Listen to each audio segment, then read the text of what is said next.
Hello there, hello there, hello there, hello there.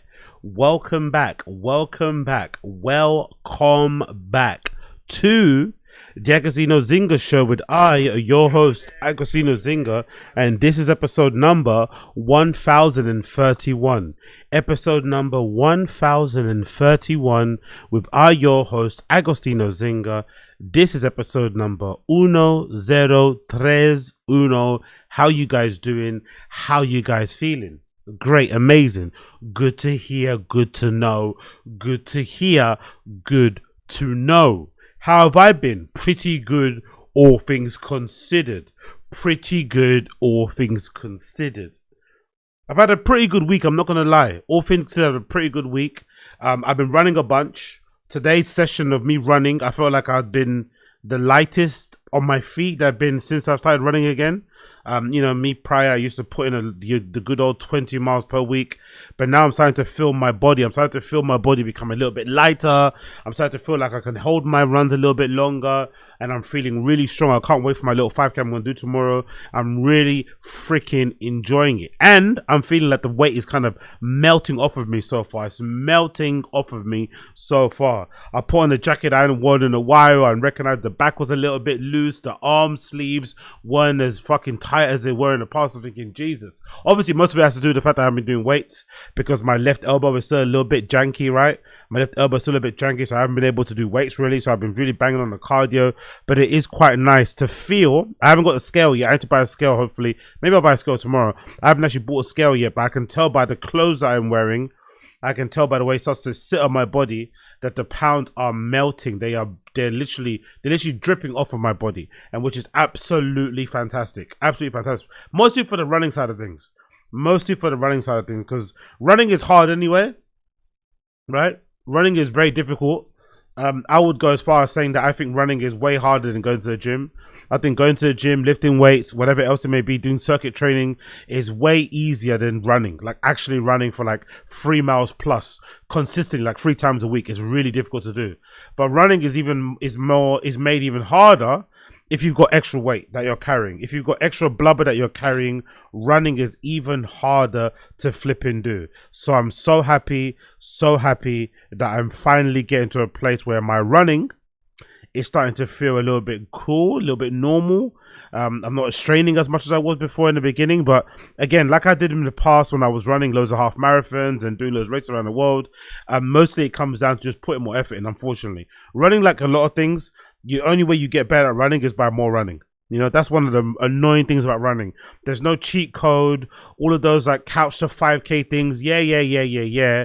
But it all comes down to run more. If you run more, there's a possibility that you'll get better. But the only way to get better is to run more, right? There is no cheat. You can't cheat your way into getting a faster mile time, a faster 5K, 10K, half marathon, full marathon. There's no way to increase that time. There's no way to kind of increase your overall cardiovascular endurance. The only way to do it is to run more, but running more can definitely put some strain on your joints, some strain on your flipping muscles in general. And I've noticed as well, the recovery for running is way more brutal than training in the gym. I feel like I can go into a gym. I could probably bang out, if my elbow wasn't bad, I could probably do fucking back squats and deadlifts and push presses and bench presses and overhead presses and, fucking snatches. I could do all that shit 5 days a week, 6 days a week, and I'll be fine. But try and run 3-4 miles on a Monday. Then try and run, 6 miles on a Wednesday. Then try and run 10 miles on a Friday and see how you feel. Your body by the weekend is absolutely broken to bits. So the recovery when it comes to running is no joke. It's no fucking joke. So salute to all my runners out there, especially the people that are running without run clubs. Salute to all my runners out there that are running without run clubs, that are doing it on their own. None of this fucking organized adult fun nonsense. You're just piling through and doing it by yourself. Big up everybody out there doing it on their own. Big up everybody chilling out. I appreciate all of you. What you guys saying? I miss you, bro. Yeah, big up Tim Kazi. Yo, Johnny Sneed, allow the all caps, brother, please. I always appreciate your contributions here, but please allow the all caps, man. It's too much. Allow the all caps, brother. But what do you say here? He said, what size clothing do you think looks best on men? Whatever fits you best. I'm a big believer in, like, sometimes I think I think sometimes guys, especially if you're fat, you can usually try. Guys will probably, when they're fat, try to hide their fatness by wearing clothes that probably aren't their size or maybe just fit them. I think you're better off if you're big to wear stuff that's boxier. And nowadays, there's loads of places you can go and get stuff that's made for like fatter dudes. So if I was a bigger dude, if I was a way fatter guy, I'd wear boxier clothes. I wouldn't try and wear slim. Like, you know how Flocko is on No Jumper?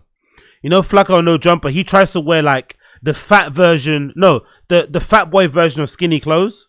Like he'll try and wear like skinny jeans made for fat people. I don't think you should do that. I'm not a believer in that at all. I think if you're a fat person, man or woman, you should wear clothes that kind of like fit your frame, that fit your size. Then as you lose weight, you should obviously then start to like, you know, lower the sizes and based on your actual size of your body. That makes sense, you know? Because I don't understand that delusion of like wanting to wear like a fat girl mini skirt. Like, no, just wear a skirt that looks good on your size. That kind of complements your thighs, complements your bum, maybe gives you some room in your fupa and stuff. Why try and wear like a top that would mostly look good on a girl that's slim in like a fat way? Just wear something that looks good in your way. Do you know what I mean? I think that's a much better way to go about doing things. Personally. But I've also never had the confidence to be like a proud fat person. Personally, I've never been that confident. When I have been really overweight, is usually when I've been going through pretty rough like life circumstances, and I've been kind of eating through my depression or whatever else it may be, or just trying to like, you know, numb the pain of whatever I was going through. I was never really a proud fat person. So maybe it's different. If you're somebody that's kind of like very comfortable in your own skin, you love who you are, then maybe you're more than able to wear like skinny people clothing in like a fat way. Kudos to you. But I think in general, as a man, you should always wear stuff that fits your frame. But I think the most important thing for a guy, if it's for a guy tip, I say the most important thing for a guy is to make sure, if possible, you try and get your trousers to fit your actual leg length. It's a very unrecognized, unobserved, doesn't really get much attention. But I think if you focus into making sure that your trousers actually fit your leg. So if you're a 31 leg, a 30 leg, 29 leg, 34, whatever you are, try and get trousers that actually fit your leg. So make sure that the hem, the top of the fucking jeans sits on your waist, and the hem of the bottom of the trousers maybe sits just below the ankle. Right, that's probably the perfect height. If you can get trousers to actually fit your height, your leg, and not be overly bunched up or stacked to the bottom or whatever else it may be, you're already onto a winner. Get trousers that actually fit your leg. Obviously fit your thighs too, but fit your leg in terms of length. That's a real game changer in terms of how your outfits are gonna look. It really helps. But again, that sort of stuff you gotta, you know, you gotta be able to see it. You gotta be able to care. Blah blah blah. But in general, just buy stuff that fits you, my G's. Just buy stuff that fits you, and you'll be halfway there. There's nothing worth seeing somebody that is wearing something that clearly doesn't fit them, but they're trying to make it work because they want to appear like they're skinnier than what they actually are. There's no point of doing that, in my opinion.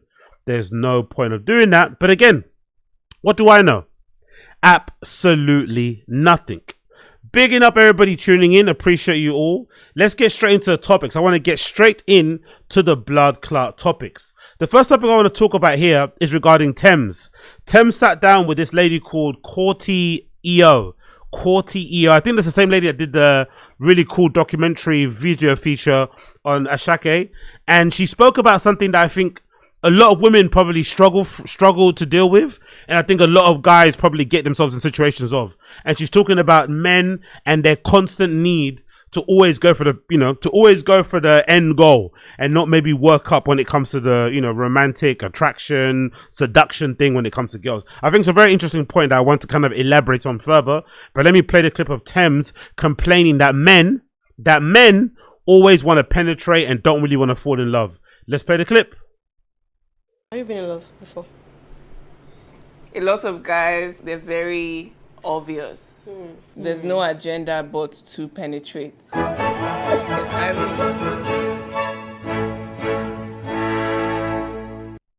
Now, is she wrong for saying that? Is she wrong for saying that most guys, all they look for is that one thing? Probably not. But is that such a bad thing? Is that such a bad thing that there are guys out there that all they have in mind is the end goal?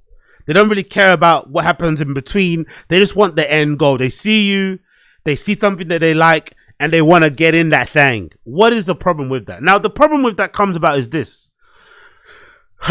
Unfortunately, when it comes to like seduction, attract, whatever, none of it really makes sense. Let's be honest. None of it really makes sense. You can sometimes end up hooking up with somebody, cracking on the first night, and that person ends up being somebody you stay in a relationship with for like many, many years. Or you might end up getting married with, having kids with. It's happened in plenty of cases. It's happened in plenty of relationships, people that I've known, maybe some things I've gone through myself in the past, where you end up hooking up with somebody on the first night, and that person ends up being your long-term boyfriend or girlfriend. It can happen. It can happen. So sometimes you go into it with maybe the most, you know, surface level kind of expectations or hopes, but then you end up kind of falling in love with that person, and it ends up being a, you know, nice romantic relationship that you end up kind of savoring or enjoying, whatever else it may be. But unfortunately, like the male feet, whatever, when it comes to kind of dating and stuff, there's loads of things that just kind of, it's better they be left unsaid, really and truly. Even though I'm somebody that prefers to kind of cut to the chase and kind of figure out what the deal is to be, you know, before I kind of really put my effort in, it's better to just like leave a bit of like mystery. And even if you do only want to crack, you're better off like making it seem like you don't, even though she probably knows that you do. And then you end up getting what you want in the end, as opposed to making it known in the beginning. Because the logical man brain, I think most men out there, the logical, rational, common sense man brain would be like, I'm only going to try to make this happen if you're somewhat interested in this happening yourself. So that might end up being like a question, right? Like, hey, do you want to smash? And obviously in your head that makes sense, but if you say it aloud, or you know, on the other side of things, on a woman, you can understand how that can come across a bit abrasive. It come across a bit like a bit too much. Like, hey, you're a bit, you know what I mean, you're laying on a little bit too thick there, my friend. But in a man's point of view, in a man's brain, it makes all the sense in the world to be like, you know what, I know what I want, and I'm gonna just ask you if you're down, because I don't want to waste my time or your time by pretending I don't want that. Because I also think that kind of game I've never rated. I've never rated a game that guys have where like they pretend they want to have a relationship with somebody only so they can crack, and then once they crack they run away. I think that's really lame too. I think if you're a dude, you should always always kind of be like, I won't say like a man of your words, obviously the most thing, but you should kind of make your intentions clear and not try and, you know, kind of scam people, hoodwink people, whatever it may be. But unfortunately, modern dating makes it really hard to be somewhat honest. Because the more honest you are, the more likely you are to chase people away.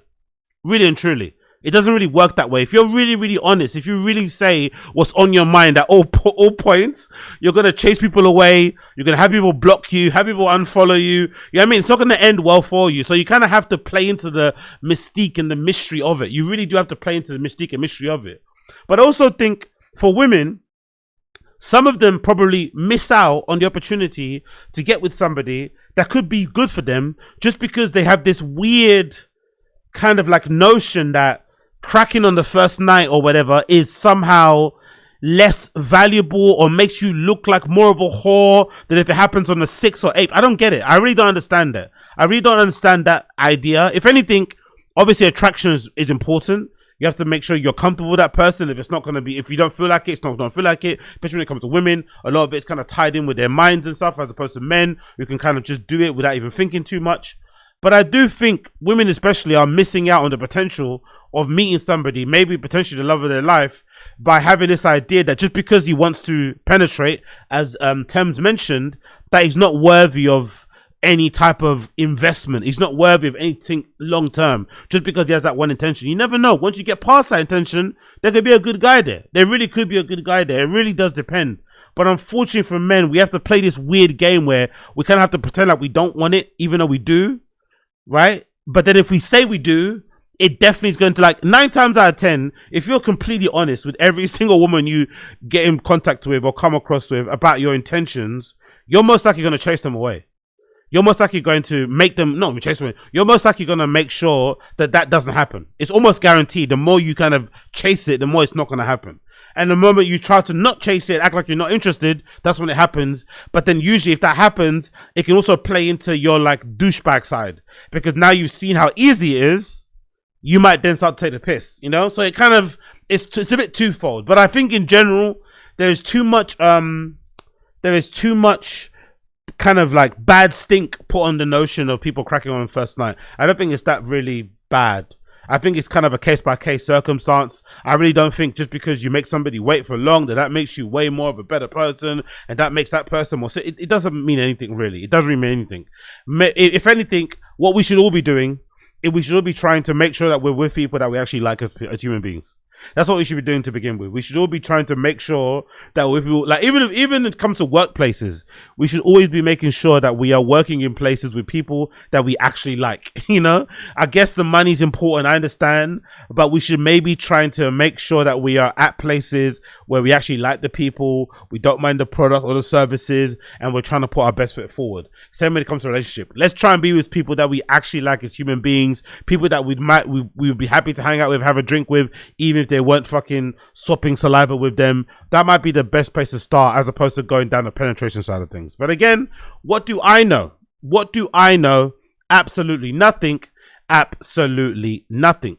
Yo, big up Lil Roach. Big up blood clot Lil Roach.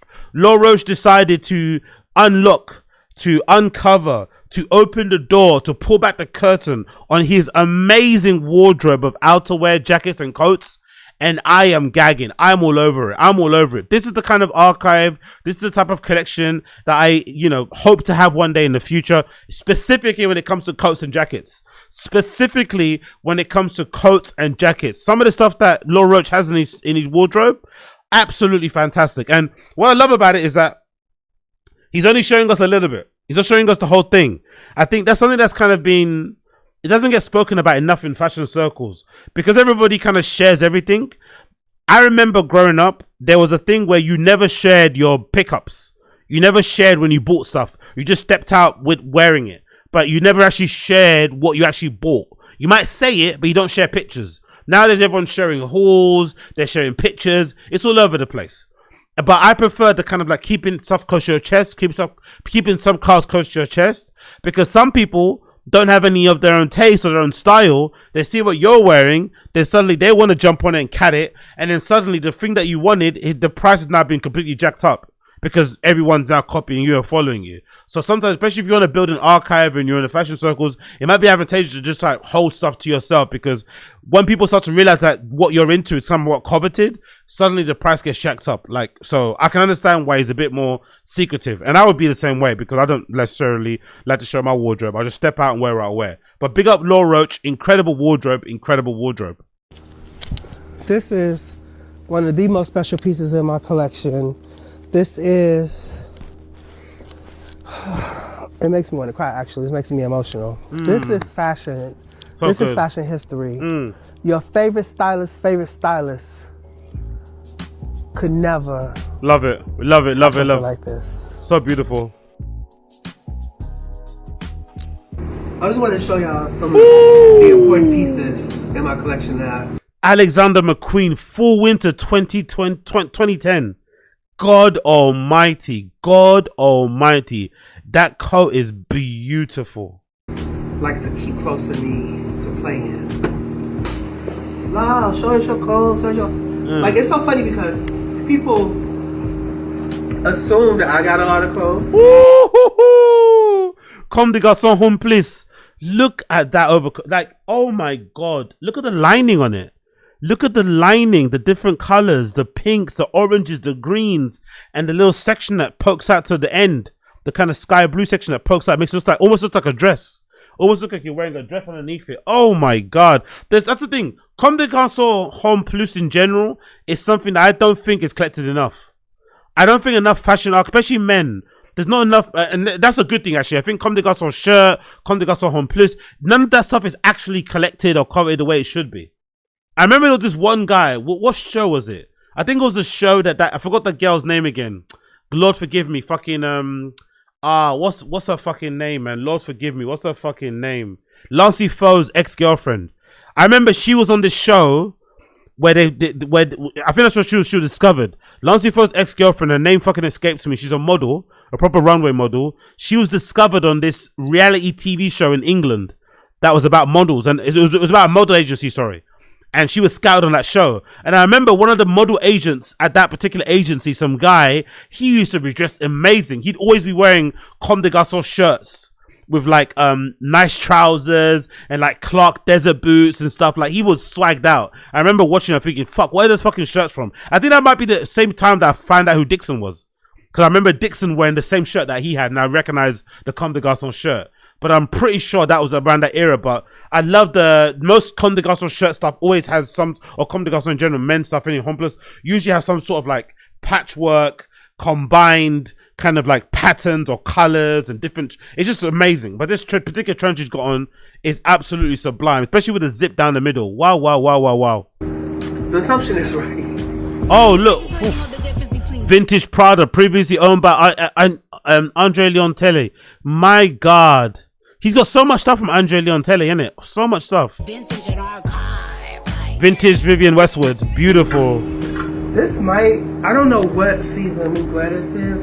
Mugler. I acquired this on my last trip to Paris. I just think this is so fucking good. I feel like I've seen GmbH, that Berlin brand. Because I feel like GmbH has a lot of influences from Mugler. I feel like I've seen them make a coat like this before. I'm pretty sure I've seen GmbH make a coat like this similar before, with the kind of split, with the split down the sides, so you can stick your hands in your pockets. I'm pretty sure I've seen it before from GmbH, but if not, they should make a dupe. GmbH, please make a dupe of this Mugler, because this Mugler jacket is probably worth tens of thousands. Please, GmbH, make a dupe of this, please. Please make a dupe of this. Oh, look at it. It's like, it's made out of, it's kind of a combination of leathers and whatever material this overcoat is. I don't know, tweed, cotton, whatever this is, right? God almighty, that's fucking amazing. All these different panels of leather. Wow. This was the split. I love this jacket. I just got this recently. Riccardo Tisci, isn't it? Yeah. Riccardo Tisci for Givenchy. Man, Riccardo Tisci, Givenchy doesn't get enough praise. What Riccardo at Givenchy did for men of a bulkier size, muscular dudes, bigger dudes, was fucking incredible. Obviously, looking back at it, most of it was just him just like, you know, whacking off and having his own fantasies, because clearly he likes men that are kind of bigger anyway. But it was quite cool that he did this. It's quite cool that he stepped into fashion and was able to make clothes that kind of fit. Because I think Riccardo Tisci at Givenchy did what Demna did before he went to Vetements, before he did Balenciaga. Because I think Demna was really important in terms of changing the proportions, the sizing of clothing, right? Because a lot of it was always very skinny, very slim. Maybe Rick Owens did a bit of it as well, but it wasn't very accommodating to the regular person on the street. That's why I think ultimately why Demna was so successful early on at Vetements and at Balenciaga, because he made stuff that regular people could fit into. And I think Riccardo Tisci at Givenchy did the same thing. He was able to make clothes that regular people could fit into, like t-shirts that fit like regular t-shirts and didn't fit like fashion t-shirts, jackets that were, you know what I mean? Like that fit regular guys' builds and bodies and shit, which was fucking amazing. It's just a shame how he fell off. I know he's going through some weird court case now, but it's just really a shame how Riccardo Tisci was never ever able to recapture that magic that he did at Givenchy, because he was, that was a moment. That was a fucking moment, Riccardo Tisci at Givenchy. You see how the snakes, you kind of like cut out so you can see like what's under it. Ooh. I think that a lot of people don't collect Riccardo's work at Givenchy, but I think I'm going to start doing that. So good. I'm going to show y'all one other piece. One other piece. Just stay back. Stay back. What an incredible. God almighty, I need that. I need a fucking room. I need a room with just jackets in it, man. I've already got too many jackets on me. I need a room with just jackets. Please, God. I need a room with just jackets, man. Let me get to 500 members. But I big up everybody tuning in. This will be a free, it's not going to be a members only video. It'll be available to everybody to watch. Make sure if you want to join and become a member, help me get to 500 members so I too can have my own walk-in office wardrobe full of jackets. Full of jackets. Help a brother out so I could get to 500 members and I can also have my own office with a walk-in office space wardrobe. Yeah? Cool. Bless. This is my runway. Come on. Honestly, man, I'm just imagining myself stepping up into the booth. I imagine myself stepping up to my booth with my little Chanel bag, with my Sennheiser headphones in it and my USB sticks, wearing a jacket like this, about to DJ. Could you imagine me pulling up to a booth wearing with the jacket like this, wearing the DJ? You know, be even swaggier. You know what would even be swaggier? What would be even swaggier is if I rocked up to a DJ booth, about to DJ, and I was playing in some bar for like £150 or for like drink tokens, and I pulled up in a jacket that's like 10 grand. That would be so good. Yo, big up Quayla in the chat, big up Quayla, big up Elmi as well. CJ shirt, Junior Watanabe is a grail for me. Yeah, I don't blame you, bro. Honestly, CJ shirt and Junior stuff, especially earlier Junior stuff. That sort of stuff is like some of the earlier Carhartt collaborations, some of the earlier Junior stuff, just in terms of the athleisure, sportswear influence shit. It's just so hard. Like, you don't see people buying it. Honestly, what, like, real fashion people know Wagwan. Watch when these channels get to 500 members and stuff on both places, you finna see some pieces. You finna see some real take, because there's people out here just buying the same old shit. You finna see some real shit. I had to own it. Oh, my very first Vogue France cover with my Dom Celine Dion. So good. Was wearing this coat. So good. It's only right.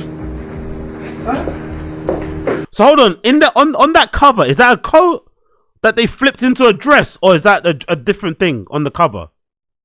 Oh, I think it's a coat that's flipped backwards, isn't it? Make it look like a dress. Ah, okay. I thought that was a dress, but it's not. It's basically that coat, but it's been flipped backwards to make it look like a dress. Nice. It's only right. This archive. You guys have been begging to get in this archive, and I'm taking it. But I'm going to show you a piece. This is one of the most special pieces in my collection. Oh, I'm telling you. Come on. The pieces, you were right. Come on. Let's look at the label. Incredible.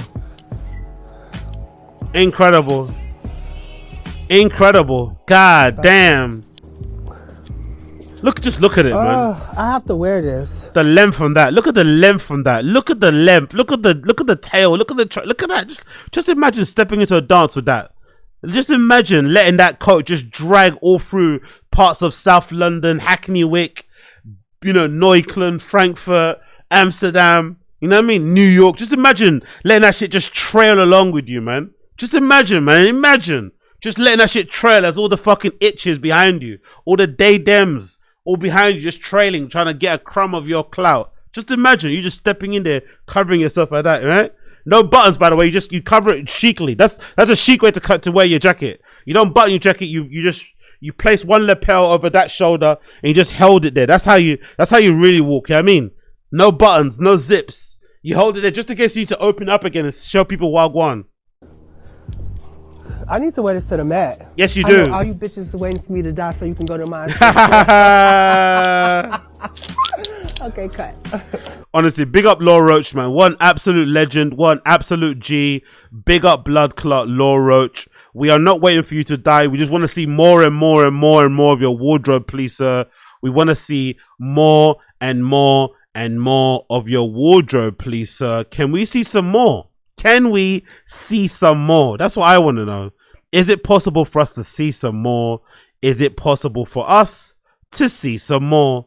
Big up Blood Clot Lil Roach. Big up Blood Clot Lil Roach.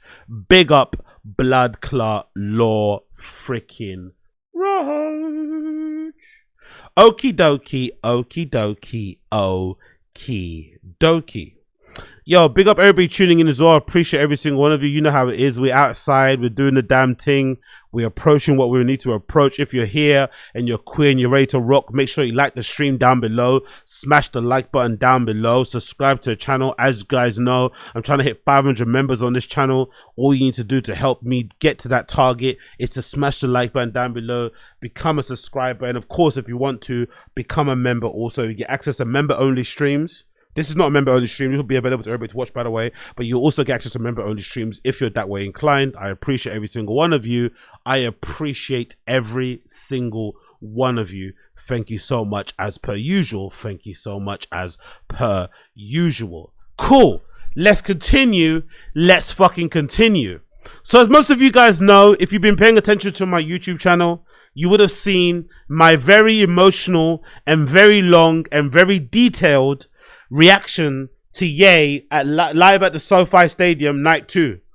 I downloaded the whole video. I sat here on my own, put my headphones in, and wept and sang along to nearly every single track from that particular live set from Ye. And let me tell you, it was magical.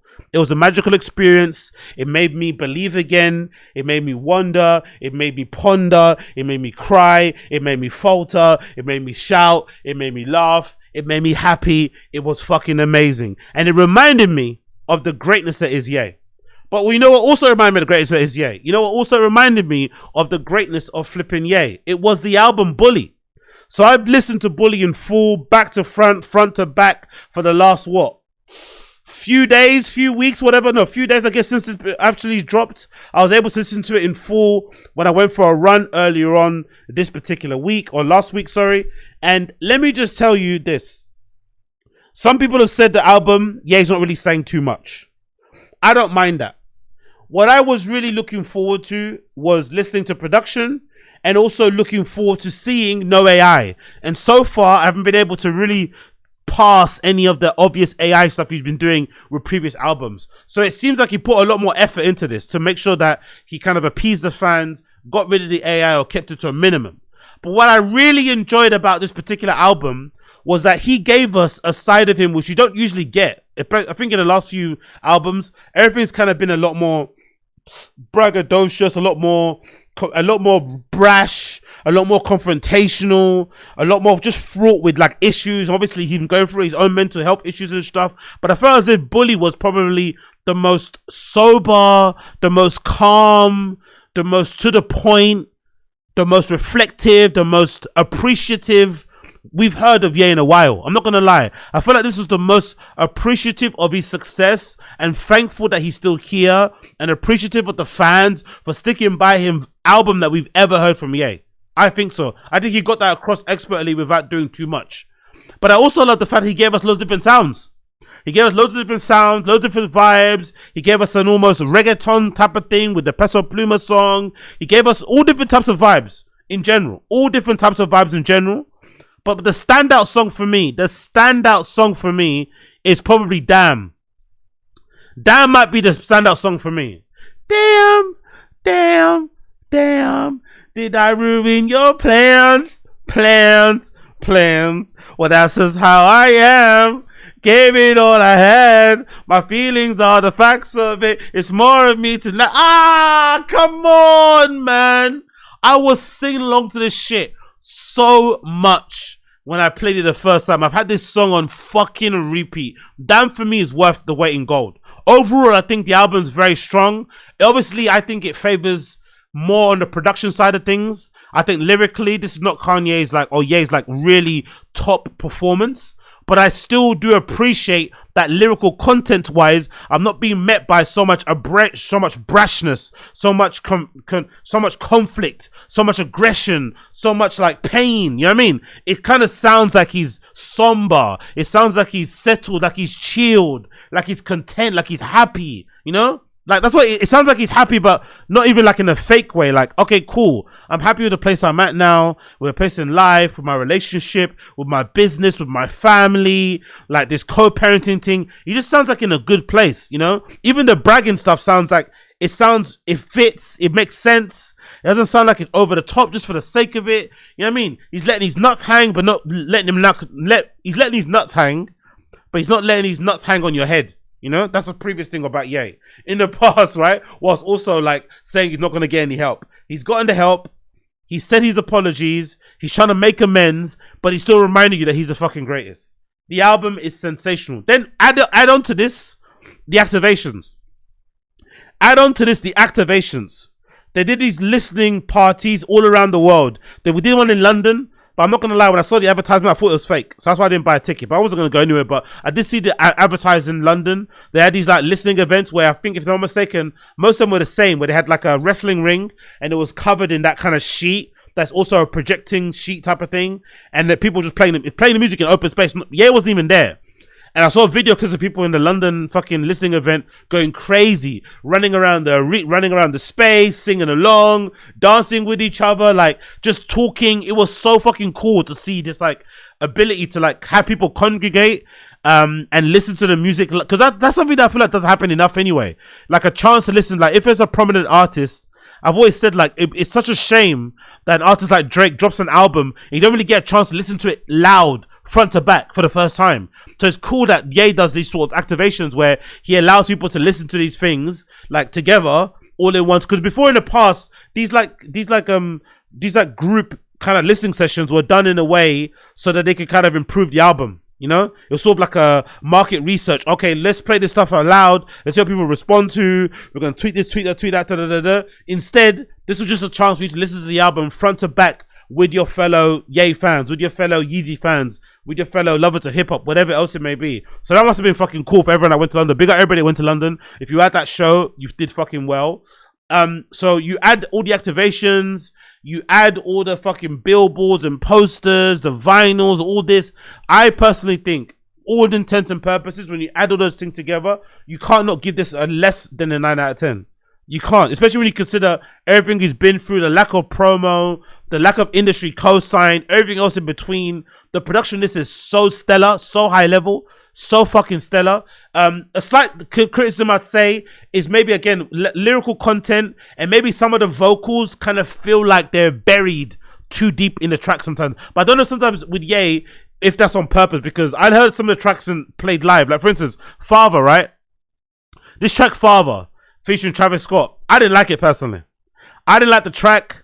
I thought the music video was a bit overhyped. Big up Bianca Censori, Architect, I get it. All the work that went into it. They're kind of kindred spirits. She's creative in her own sense as well. Ye's found these muse, like for like partners. Amazing, right? But I thought the music video was overhyped, and I thought the track itself wasn't that great. I didn't really like him when I listened to the album.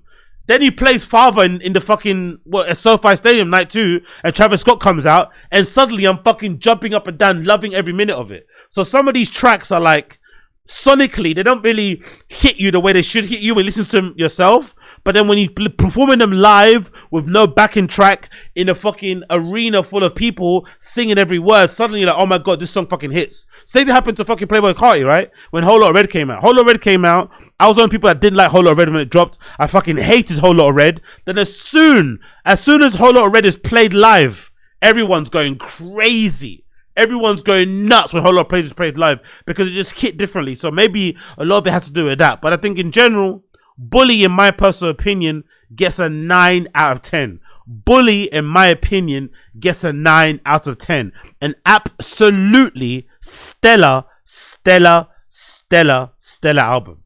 I loved every bit of it. Yo, big up, Big up Mensa. I've noticed you don't really comment on the UK Underground, a lot of it, if at all. Thanks for reminding me to check out this Ye though. No, I do. I've commented quite a bit on UK Underground. Maybe I don't clip it. I've commented quite a lot. I've listened to a few of it. I listened to quite a lot of UK Underground stuff. If you're talking about what Len and all those guys, YT, I guess you can't really call Sky Water really a UK Underground. But yeah, I listened to a lot of those guys. Sinners. I listened to quite a lot of UK Underground people. Who else I like from the UK Underground? Fang obviously is okay. Who's the other one I like? Sinners. There's another guy I like as well. I listen to. But it's quite a few. Yeah, okay, cool. I'll mention it. Maybe I'll start clipping it more. I do mention them on the pod though. Maybe I'll start clipping them more so maybe you can see them. Maybe I'll start clipping them more. But I listen to a lot of that shit, man. A lot of that shit's on my fucking playlist. I listen to a lot. There was one particular album. Who's the artist I listened to last year? The album's white. Maybe you know what I'm talking about. On the cover, he's wearing all white. I was banging that so much last year when it dropped. Let me see if I can find it on here. Yeah, Rico. I got some Rico Ace on here. That one rap, was it Sinners as well? I forgot his name. I was playing that thing so fucking much. Yeah, I got Sky Water here. Who else I got here? Let me see. What was that kid's name? He's wearing like white on the cover. He's wearing like a white outfit. Let me see. Bear with me. I have to check. Now I have to find out who this is. I'm not able to move on until I find out who it is. Yo, big up Don Dot on the stream chat too. Big up my guy John Don Dot. I hope you're good. One sec. Let me see if I can find. He's wearing all white on the cover. He's wearing all white on the cover. Or white-ish stuff on the cover. Let me see if I can find it. Bear with me here. I know this is really bad. Yeah, I got Iris. How you pronounce their name? IYRUS. That's another big or another good person from UK Underground. City Boy Mo, again, good UK Underground person. Who else? I got two men. Yeah, I got loads of UK underground people here. Maybe I don't clip it. I gotta start clipping it more. Maybe it's my fault. I gotta start clipping it more and maybe shine out these people. But who's the person who's wearing all white? Where is he? Is this Sin? I bet you it is Sinners, isn't it? Just another fucking album. Let me double check here. Bear with me. Who else I got here? I got Led by Her. If you know about that one. Who else do I like on here? Black Bones is not, obviously that's not UK underground, it's more African, but Afrobeat still, what style, whatever. Where's the guy? Fuck. Peas is coming here, isn't it? Do you know Peas is coming here? Peas is playing next week, isn't it, right? Do you know that? There's some NTS thing happening in Colour Factory. I think I might go. Peas is playing in Colour Factory next year. Well, or next week. Next week? Next week. Hold on, who's the one person I want to show that the album I was playing a lot last year? Or maybe the year before that. Fuck. Before I continue, please forgive me. If those who listen to the audio, this is going to be awful. I apologize. Let me see, not Julie. Who is the person? Where is the kid? He's wearing white on the cover. Is it not? What's his name? What the fuck's his name? Oh my god, please work. Please don't do this to me. Please. Oh, yeah. I need to find this now. It's going to bug me if I don't find this now. It's going to bug me so fucking much. Okay, it's not Pin. Who is it? Where are you? Oh, you know what I should do? Maybe I should check my playlist of all the top songs I played last year. It should be on there. I got a lot of Skate Star. That's obviously not UK, but still, you get the vibes. Finesse Kid I've got on here as well. Who I'm not really... Finesse Kid, I'm a bit... I mean, I think his another one's a bit overhyped. I think the Skepta cosign's kind of gassing there. I think there's better rappers in the UK or underground, especially than Finesse Kid. I'm a bit on the fence with Finesse Kid. I'm not gonna lie. But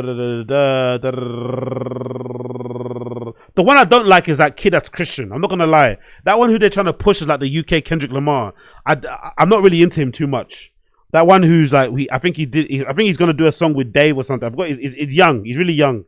And he's like proudly like a born again Christian type of kid.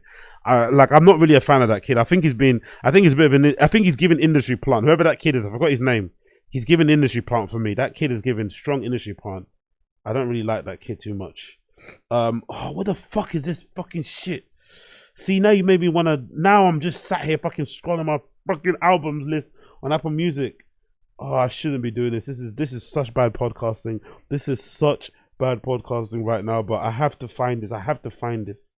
Have to fucking find this. Where are you? Not White Tea. Oh my god, what's their name? Look what you done to me now. Fuck, I'm fried. I'm literally fried. My head's gone. My head's fucking gone. Obviously, Lancey, King of the Underground. Not really underground too much. I'm not really know. I hope. By the way, hope Lancey gets to perform with Ye. Hope Ye brings some guests and lets Lancey perform. Woohoo! If Lancey gets to perform on that stage, yeah, wireless. That would be fucking incredible. I can't find him. Where the fuck is that kid? When White, one of my favorite albums from a UK underground artist in recent years. Oh my god, I can't find you. Oh, I'm gonna have to stop it now. I'm gonna have to leave it. I'm gonna have to leave it, even though I know I need to find it. Yeah, I'm gonna have to leave it, I think. I can't find it. God damn it. I'm gonna remember it midway through the pod anyway, and I'll remind myself, and I'll scream it at the top of my lungs, I think. I forgot his fucking name. Oh, anyway, cool. I'm gonna move on. I forgot his fucking name, but yeah, big up the UK Underground. They're outside, they're doing their thing. Cool. Bully review, courtesy of Pitchfork magazine, wasn't the greatest. I gave it a 9 out of 10. Pitchfork magazine decided to give it a 3.4. 3.4 out of 10. 3.4 out of 10. Absolutely crazy review. Most of it, obviously, you would imagine, due to Ye's previous comments, previous attitudes, previous behaviors.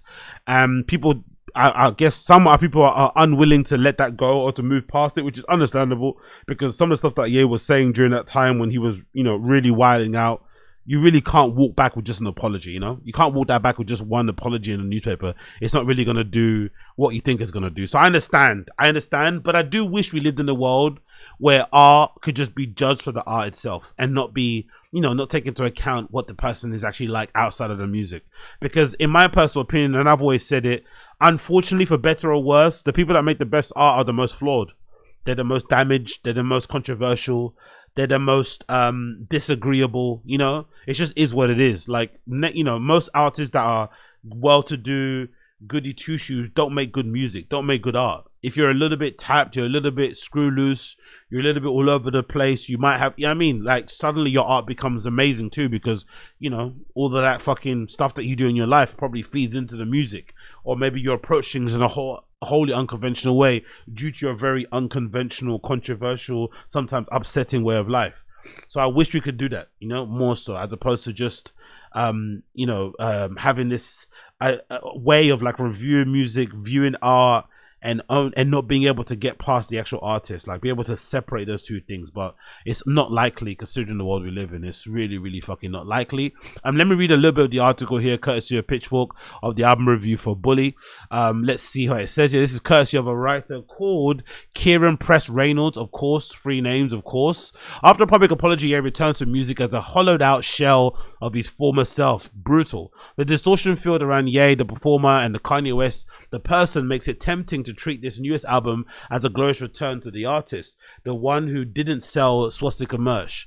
On Bully, he's done away with the references to Hitler chains and untrustworthy Jews, and even the creepy soundbites of his ex-wife and disturbing ballads of his current wife. The bar is low, so it's actually a relief when a zombified Ye does his best impression of his own. I don't think that's true. I don't think he's zombified. I think he just sounds content. I think he sounds chill. I think he sounds chill, content, happy, and not really in the need, not really feeling like he has a need to kind of be overly braggadocious, to be overly confrontational, to be overly aggressive, overly aggro, overly pissed off. He just feels like he's in a good place. I wouldn't call it zombified or zanned out. If anything, the more zombified and zanned out version of it was the one where he had like an iPhone picture. What's the name of that album? I think that album might have been the most, sounded like a zombified version of Ye, if that's even possible. I don't think it's possible to have a zombified version of Ye, but I think that was when he was called Kanye, right? When he went by Kanye. What was that album called? The one where it's got like an iPhone picture. It's not even, that would go, Ye 2018 might have been the one that I felt like was like a nothing burger. It didn't really go anywhere, personally. For me anyway, I know some people liked it, because obviously it's got Ghost Town on there, but I feel like as an album it just really, it was kind of like a bit of a nerfed out one. But overall, you can't really, I don't think you could call Bully like zombified. That's a gross mischaracterization. Anyway, the bar is low, so it's actually a relief when a zombified Ye does his best impression of his own past music. He's a little underdoggy, a little indignant, a little meditative, drifting into auto-tune and rapping over an array of top-shelf samples. But even giving Ye some grace and squeezing your brain through the barbed wire fence of context that threatens at every turn to ruin your enjoyment of the music, all you're left with is a cheap hit retro of Kanye, a copy of the classic spectacle. I don't think that's true at all. And even so, his copy of his own version, like even if you're gonna say he's being self-referential, his self-referential is still better than most of the people out there. That's why everyone's going crazy over it. Let's just agree with this writer and say this is like a zanned out, medicated, zombified version of Ye. It's still better than most of the shit that's out. It's still in the running for me, album of the year. Especially when you tie all everything that's going on with the fucking live shows, with the eventual, with Wireless Festival, and with the cancellations, with the, come on, man, come on. Bully feels custom designed to please the diehards exhausted by his noxious antics. Throw in some 808 style auto-tune warbling here, some abrasive metallic beats from Yeezus there, and a graduation reference, Chicago shout-out, chopped up soul samples. He even escapes his myopia, to briefly acknowledge the mothers fighting for living wage on Punch Drunk, one of the wooziest tunes, blitz silly with chivalry samples from the gospel act The Clark Sisters. Beauty and the Beast is a slight and pretty, orbiting and hopeful image of a guy energized off fresh new tires. All the Love has the blissful throb of the radio hit from another era, cruising with 80 simps. And Andre Trotman, by the way, he killed it at the SoFi show. Andre Trotman in the fucking crowd, fucking killed it. not sure if he's in the crowd or on the side, but he killed it. Cousin of legendary Roger Troutman. By the way, don't read into that story of his cousin and how he died. Like, horrible. I went down a rabbit hole with that. It fucking ruined my fucking weekend. Anyway, singing sweet talk box affirmations, but then you remember that its original title was Gas Chambers, and the new lyrics Ye added, we don't have to hold on to pain we left behind, start to ring trite and desperate. Most of the album is trapped in the never realm between post-breakdown and pre-whatever is next. Ye is a narcissist who knows who he fucked up, but doesn't want to take ownership. Well, that's not true at all. Don't say ownership. He took ownership of it. What are you talking about? He took ownership of it. How's that? That's not true whatsoever. He's been forced to take ownership of it. Like, he's been forced to, and he has taken ownership of it. That's completely not true. So the softens, to be fair, if he didn't take ownership of it, we would have heard about it in the live show. He would have cracked in the live show. He would have been able to, he couldn't move past it. But I think he's taken ownership of the mistakes he's made, especially how he's been moving privately.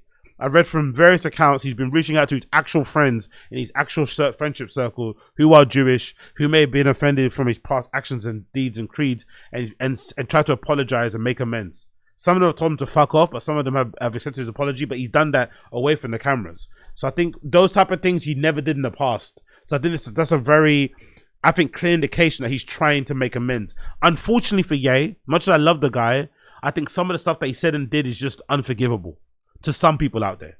It's going to be unforgivable. They're not going to be able to move past it. They won't be able to look at him the same way. I think that's just what I mean, no matter how talented you are, there are limits to people's patience, you know? So I think with some people, he's exhausted their patience, but with the fans largely, I don't think they give a fuck because the music is too good. But I think he's definitely trying to make amends. To say that he's not making amends or he's not taking ownership of it is fucking ridiculous, to be honest. So he softens a slightly deflated ego, blaming the system and hiding shame in his calls for rebirth. A shorter 10-track version of the album, Bully V1, was released in 2025 in March, so it's tough to pin down exactly what this fog admission and pronouncements are about, which were written in the aftermath of his conveniently timed 4-page apology to the Jewish people in the Wall Street Journal this January. By the way, that 4-page apology hasn't made everything okay, as I'm going to talk about later on with some of these sponsors dropping off from the Wireless Festival. So let's not act like that apology like made everything fine. There are some people out there that will never fuck with Ye again because of what he did, you know, with all the fucking anti-Semitism stuff, the Hitler stuff, the Trump stuff, the stuff he said about Virgil. Like, there's just no, people are not going to be able to move past that. So to act like, you know, like he hasn't faced consequences for it and like somehow he just come back and everything's fine, it's not really. Because I'm sure even behind the scenes, business isn't as it should be, you know? Like, I'm sure even behind the scenes, things are a little bit choppy all over the place. So he's definitely paying the price for the things that he said and done. And he's trying to make amends, obviously, in real time. But to act like everything's kind of back to normal is fucking is really, really naive. There's redemption raps with only the vaguest sense of what redemption might look like. A wishy-washy desire to both stomp on the haters and to be widely loved again. All we get are the almost lines like, I'm back to life like an EpiPen, as he declares on Father. He says, kick the ego out the door, but also says, all the people swear my ego's needs a repo, I won't let it go. Yes, one of the best lines, by the way. All the people swear my ego needs a repo, I won't let go. You can't sum up the innovative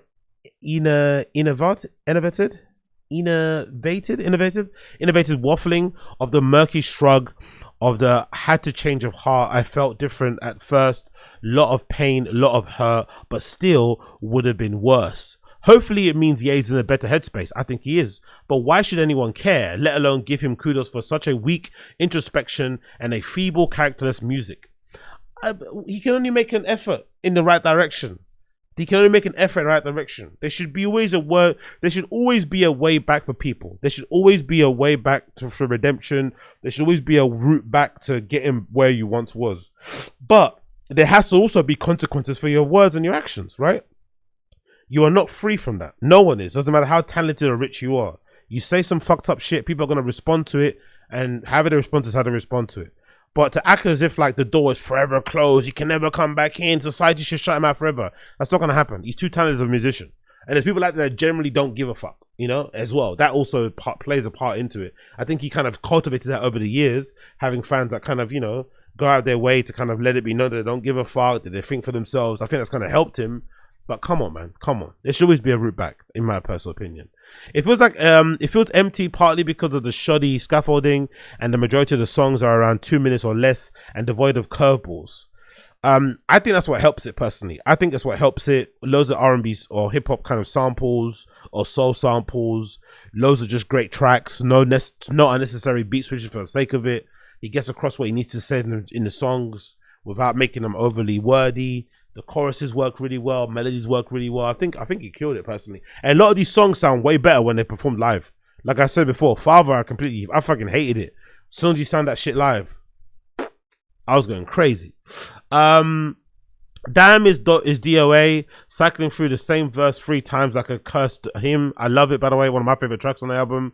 Any Ye fan could predict what he says on I Can't Wait before hitting play. Jabs at industry executives, conspiratorial mumblings. Circles is so laughably undercooked that it almost comes out of the other end as a clever meta statement on his behavior patterns. Between a telephone booth quality Don Toliver feature and the AI remake of the overused sample for Hood October 1971 by Cortex, Ye limply mules circles. Ye's core talent was always his ability to dig deep, to dig up grand, poignant samples and make them feel like his private chorus, earthbending them but around his presence until they seemed in control of the whole universe. He has the samples but not the vocal sharpness here, using slowed down supremes and devotional monologues as an emotional shortcut instead of the launch pad for outpourings.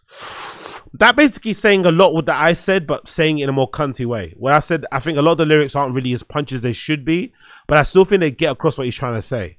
You know, he's not trying to overly explain himself, or he's not trying to use too many words for the sake of it. He's saying what he needs to be said. The feeling, the emotion, the vibe is complete. It comes across. You know exactly what he's trying to say. You can read between the lines, and that's what needed. I think it's perfect for me personally, especially as a first introduction back into like normality, if that makes any sense. Especially post apology, where some thrill of the Ye album usually comes from the freakish out of pocket bars, Yeezy airbags when I'm crashing out, and I bought a white queen to the altar, couldn't happen without Martin Luther, are the best offerings here. Bully only really ever catches you off guard when Ye isn't just running through his stock flex and confession options. There is a tender ache in his voice in the title track as he calmly describes his system running amok. I want to beat somebody up like a bully, he states, his voice curling as he arrives at a meaningful conclusion. The title of the record neatly describes the way he's tried to force his will onto the world while hinting at the insecurity that lies beneath.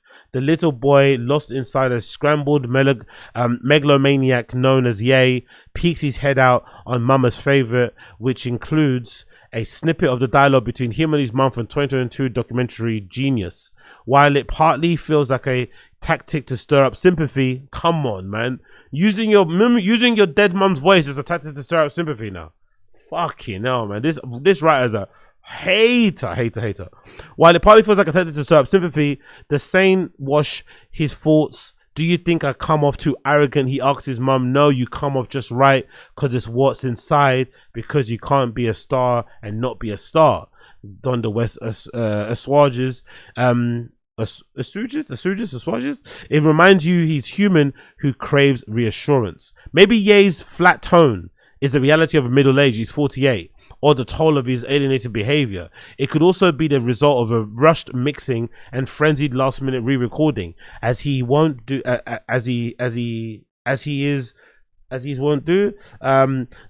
the album came out, hordes of fans have turned into armchair investigators trying to assess which songs may contain AI. We've really lost the plot when hearing Ye's real voice on a record is considered a great victory for his fans. But it is though, because he was doing quite a lot. Because it wasn't. That's not like a. The way the fans were getting pissed off with AI because Ye was really inspired by it, unfortunately. Similar to Timbaland. Ye saw AI and saw it as a way to kind of, because, you know, people like Timbaland and Ye, they're like, you know, high level artists, musicians, producers, whatever else it may be. They'll see AI like a tool to actually improve their workflow, to be able to allow them to be able to maybe, you know, be able to put out more songs, to be able to create new melodies, come up with new ideas. But obviously for the fans, we don't want that shit, because when we think of AI, we think of just dog shit. We think of dog shit jingles, horrible parody songs. It doesn't really resonate well with us. So the fans didn't win it because it just sounds like shit for the most part. But I see why the artists and people in the industry don't mind it, because it's an option. It's a way for them to maybe improve and to quicken, to kind of, you know, shorten the time between them having an idea and be able to put it out. I get it. But the fans being happy that there's no AI here is a victory, because yeah, he was overusing AI because he was unfortunately inspired by it. That's why we're happy it's not there.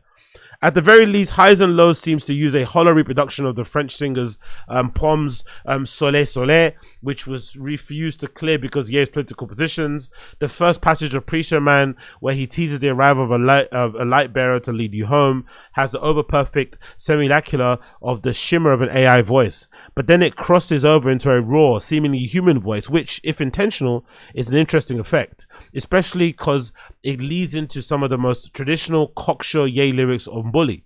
Light 'em up, beam 'em up, the only goat, the genius one. This is perhaps another more intriguing album hidden within one, where he seizes on the premise, teasing lyrics like don't feel at home by myself, feel like a clone of myself. Inner emptiness has always been a fixation for Ye. He's the guy who revolutionized the use of auto-tune, AOS, and heartbreak. So if anyone could find a way to shake the villains of the AI clones, it would be him. Last paragraph. But nothing new is sought within Bully, except Ye's own public rehabilitation. His last tape, the leaked unreleased Cuck, which was allegedly ghostwritten by Dave Blunt based on a conversation he had with Ye, sprayed out plaudits to Hitler, demands for free Diddy. But it was at least at times shockingly vulnerable. Oh, shut up. So now you like Cuck. Now this writer who's getting all offended because Ye is just alive and still making music, now all of a sudden you ponder, you yearn for Cuck to come back now. Now you want Ye to go back to his Dave Blunt era. Go back to his fucking Nick Fuentes era, his Sneaker era. You want that again. You want him to be fucking doing the whole Benjamin Netanyahu thing with Alex Jones and whatever else he was doing. And the fucking Black Ku Klux. You want that now? Are you sure you want that? I know I don't. Are you sure you want Black Ku Klux Klan outfit Ye? Are you sure you want that? I know I don't want that. I know I don't want blame Juice for everything going wrong for me era Ye. I don't want that at all. Please. This writer is an absolute shit. God almighty. His last tape, the leaked unreleased Cuck, which was allegedly ghostwritten by Dave Blunt and based on a conversation he had with Ye, sprayed out plaudits for Hitler and demands of free Diddy. But it was at least at times shockingly vulnerable clusterfuck, unlike anything a major star had released in history. And it unexpectedly hooky samples on underground rock and classic acid house. Oh, honestly, fuck off, man. Now you're kind of looking back fondly at the Cuck era. Nah, get out of here. Even at his bleakest moments of self-professed nitrous and porn addiction, when he was prohibited from seeing his children, he still knew how to make a song. Fuck off, man. Fuck off. Bully's real curveball is the lack of Ye. Even after re-recording his human vocals, he's on every track, but also somehow none of them, making case for a redemption and not sounding very convinced by himself. Oh, honestly, this writer can suck a big fat dick, man. They're talking absolute shit. What a horrible review. At the end, like, I wish we could get the Cuck version in the back of Ye. You can fuck right off if you think that's true. You can fuck right off. Continuing on. According to Billboard, Ye made $33 million from 2 nights of his show at the SoFi Stadium. 33 million. 33 million. Now, don't get me wrong. The figure's fucking crazy, but just imagine what into that production. Don't get me wrong. The figure's fucking crazy, but just imagine what must have went into that fucking production, because the production of that show was no fucking joke. The production of that show was no fucking joke. He went absolutely nuts when it came to production. I think he must have spent, if I'm just going to guess off the top of my head, he must have spent a cool couple of mil. There must have been a few million that must have been spent on that fucking set. That set design, everything about it was fucking, I love that he fucking does that. So let's read the article here. It says, good evening from Montreal, where I'm in between. Okay, cool. Let's read this. So, Ye, the artist formerly known as Ye, has taken a couple of big steps towards turning his career around.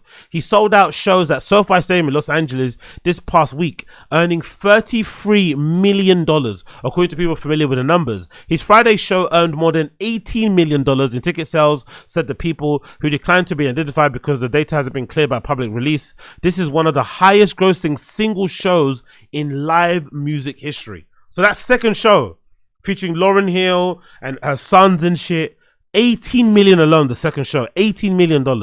God Almighty, yay! Two packed shows could be seen as a stunt or as an aberration.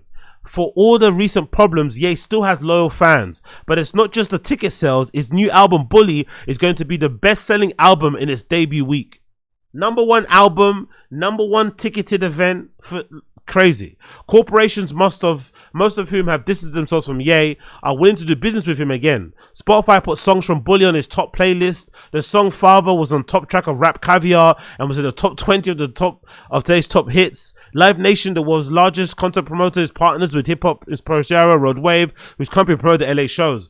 Yo, it's kind of crazy, isn't it? It's kind of crazy that because of his views and because of his opinions, he was essentially blacklisted for the music industry, because not being on playlist essentially renders your career mute, especially in the modern era.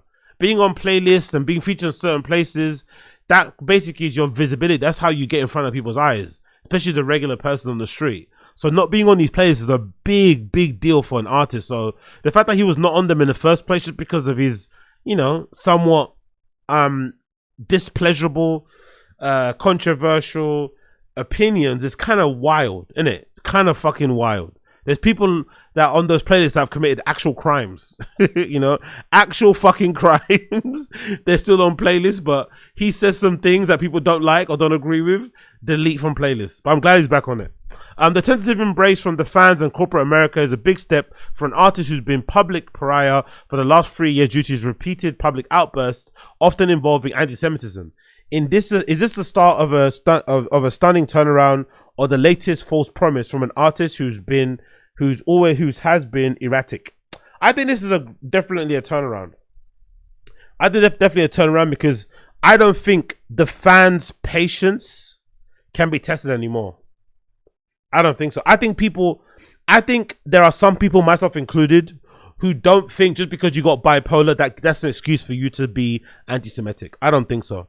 I don't think being bipolar is an excuse for you to say you're in love with Hitler.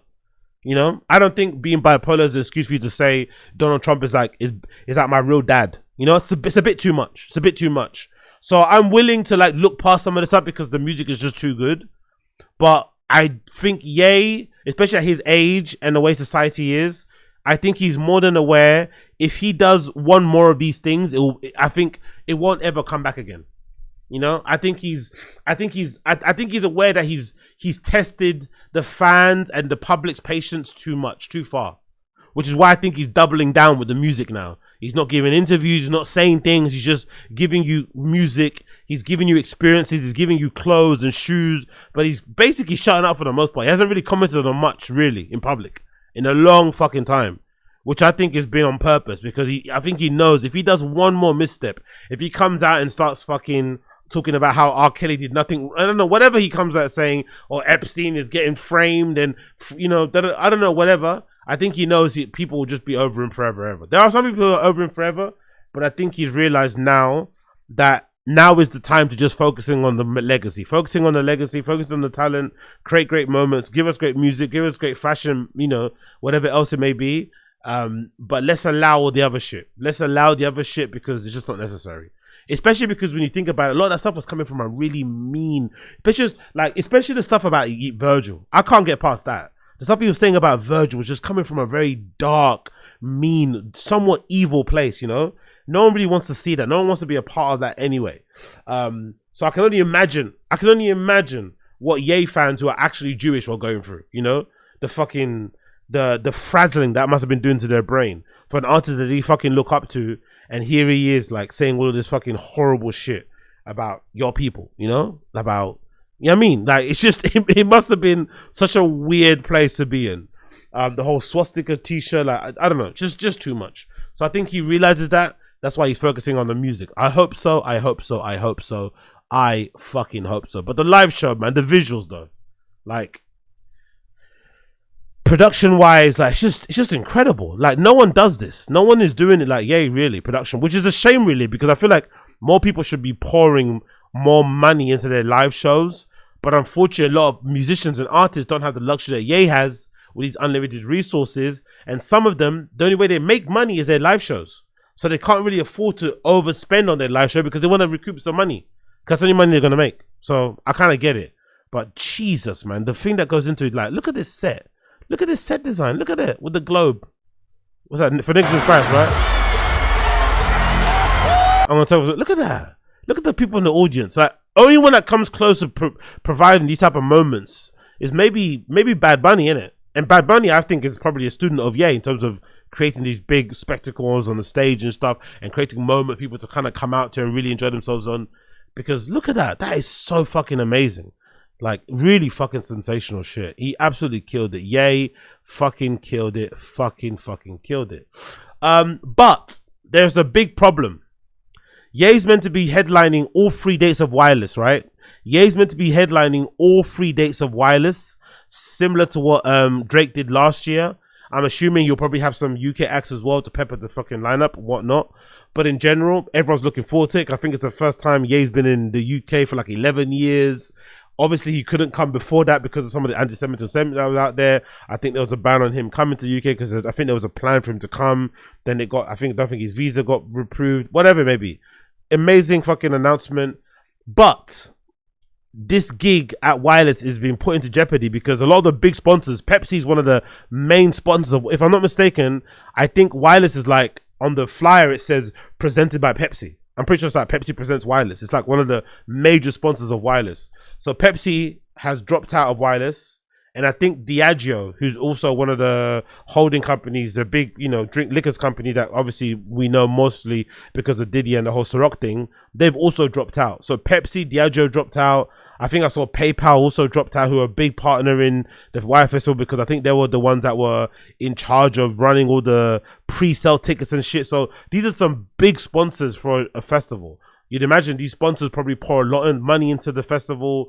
That money gets used to, I guess, put the festival on. I don't know what it does, but you'd imagine losing Diageo, Pepsi, and fucking PayPal would be a big dent to most festivals because those are going to be, that's a huge chunk of money that you probably need to kind of keep a festival going. So there's no guarantee the festival's going to happen, really and truly. It's looking a bit, you know, dicey. But I'm hoping it still does go through because you know the attendance is still going to be crazy. Yes, the sponsors might not be there, but the attendance is still going to be fucking, if anything, this is only going to add to the allure. This is only going to add to the allure, add to the demand of people going. But anyway, the headline courtesy of ITV says Pepsi drops Wireless Festival sponsorship over Kanye booking antisemitic remarks, which again he's apologized for, but I guess it, you know, it's not from them.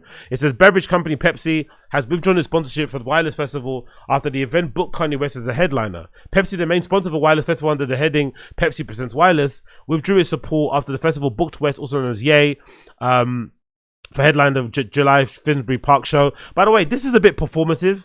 This is a bit performative because there's no way that Pepsi didn't know that Ye was going to perform at Wireless.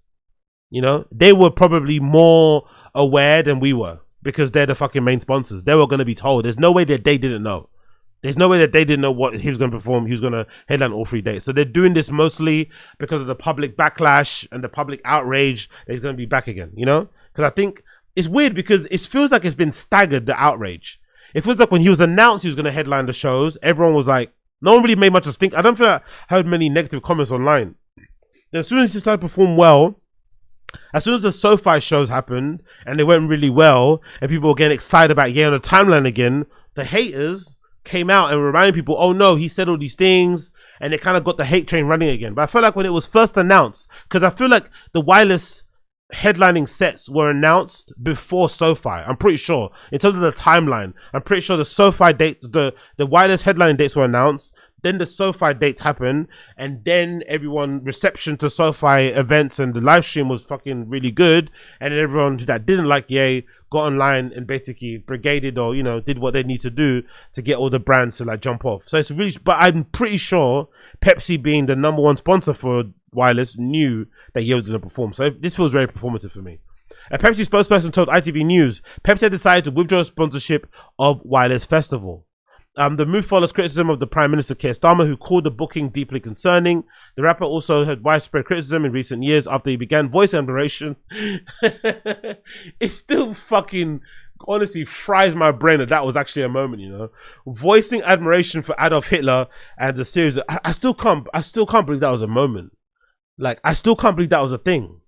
Like, Ye was actually out here trying to like convince his fans that Adolf Hitler was a great dude. Misunderstood, like, huh? Like, I can't, like, honestly, what a weird time to be alive, man. And again, you can't use bipolar as an excuse. I'm sorry, he was just being a dickhead. He was just being a complete and utter dickhead. Putting his fans through it, putting himself through it, his family through it. I can't imagine. Absolutely crazy, but I'm glad it's over. Last year, he released a song called How Hitler, only a few months after advertising a swastika t-shirt. I wonder if they actually made any. Did they actually make any of the t-shirts? I know the website got taken down. Basically, he lost his Shopify account because of that.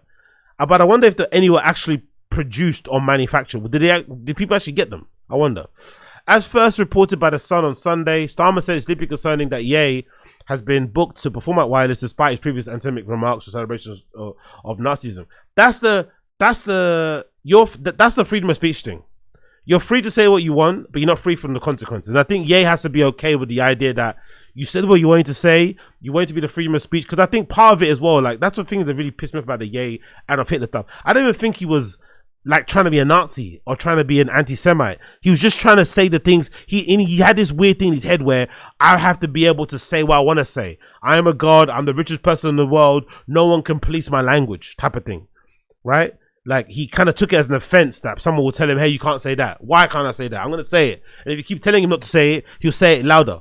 So I don't even think it'll be better. I think it'll be somewhat better if he actually was truly a Nazi. Truly deep down. But I don't think he is. He's just saying it because you want to be fucking edgy or whatever else it may be. But the consequences of it are that even though he's apologized, even though he's made amends, he's gone to see the rabbi, he's reached out to people in his own social circle to make it good. He's done everything that needs to be done. He's taken his time away from the media. He's gotten help. He's on medication, allegedly, according to his wife, Bianca Censori. He's done all the things that you need to do publicly and privately to make it look like, or to convince people that you are very sorry, that you want to move forward, that you want to move past this. But freedom of speech is not freedom of consequences. And I think one of the consequences are, no matter how much he apologizes, people are not going to ever forgive him for some of the stuff that he said and did. There are some people in the fashion circles that I'm in, streetwear circles that I'm in, that aren't going to forgive Ye or move past the fact that stuff he said about fucking Virgil Abloh. You know? That simple as that. So I think that's one of the unfortunate things about that whole period, is that he probably didn't even mean it or believe what he actually said. He was just doing it because he wanted to be edgy. But now he's paying the price, because however many years have passed, however many apologies he's made, people are still not going to want to move past it. One of his biggest bookings, you'd imagine, in Europe, whatever, is probably on the verge of maybe getting cancelled because of the things that he said and did in the past, and people won't be able to move past. So it kind of is what it is, isn't it? Anti-Semitism is a form of abhorrent and must be confronted clearly and firmly wherever it appears. Everyone has a responsibility to ensure Britain is a place that the Jewish people feel safe. The 48-year-old rapper appearance at Wireless Festival comes as fears for anti-Semitism grow within the UK. In March, 4 ambulances of the Jewish community-run service were lit on fire in northwest London. 2 men and a 17-year-old boy were remanded in custody on Saturday after appearing in court, torching the vehicle. That's the thing as well that wasn't good too, the timing of his anti-Semitism.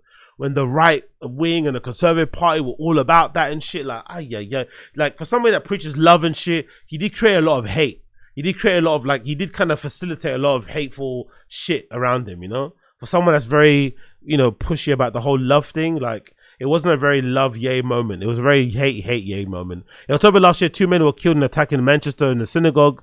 Phil Rosenberg, president of the Board of Deputies of British Jews, said, absolutely wrong decision to allow West to play. Jesus Christ. Phil, he's the president of the Board of Deputies of the British Jews. There's no way this show goes on, in it, right? There's no way why this happens with Ye. The fucking president of the Deputies of British Jews is saying that it's absolutely the wrong decision to allow Ye to play. There's no way this happens, in it. There's no way. The musician apologized in January for anti-Semitic remarks and letter published a full advert in the Wall Street Journal. In his letter, he apologized to Jewish people and black people. He says his bipolar disorder led him to fall into the 4-month-long manic episode of psychotic, paranoid, impulsive behavior that destroyed my... I don't think that's fair enough. Come on, that's not a good enough apology. I never believed that apology that you were bipolar, so that made you an anti-Semite. That made you a fucking Nazi. Like, he might be the only person in the world who's bipolar and then suddenly wakes up hating Jews but loving Adolf Hitler. I don't think that's true. Just own it. You were a dickhead, but let's not blame bipolar for what things that you said. I think he said them because he meant them. Or he meant them in terms of like wanting to be edgy. But let's not blame bipolar disorder for that. Please, come on. So Diageo dropped out, right? Diageo dropped out. Let's see the other updates. Sorry, Pepsi dropped out. Now Diageo, courtesy of the Independent. Pepsi and Diageo are both withdrawn. It comes in light of it comes after the Little Britain star Matt Lucas directly called out Pepsi for their involvement in the festival. Really? Oh no. Matt Lucas, Jesus, from Little Brit. Okay, a Pepsi spokesperson told the Independent Pepsi decided to withdraw sponsorship from Wireless Festival. Diageo, owner of Johnny Walker and Captain Morgan's brands, those are two big brands that are going to be sold in Wireless, by the way. Johnny Walker and Captain Morgan are definitely two big brands that are going to be front and center of fucking Wireless, especially when you consider the amount of black people there. Told the press association on Sunday evening that it also withdrawn. A spokesperson for Diageo says, we've informed the organizers of our concerns as it stands. Diageo will not sponsor the 2026 Wireless Festival. West has history of anti-Semitism, including his releasing a song titled Heil Hitler, selling merchandise. You really can't argue against it, innit? You really can't even argue with that line. Kanye West has a history of anti-Semitism, including releasing a song titled Heil Hitler and selling merchandise decorating swastikas. You can't even argue against that and say, no, I'm not, I don't have a history of it. Yes, you do. You were blaming Jews for everything wrong with your life, and you were praising Hitler, and you also sell t-shirts with fucking swastikas on them. Like, you can't even argue against that. Writing on X, Lucas raised both of these instances in a pithy tweet calling out both Wireless and Pepsi.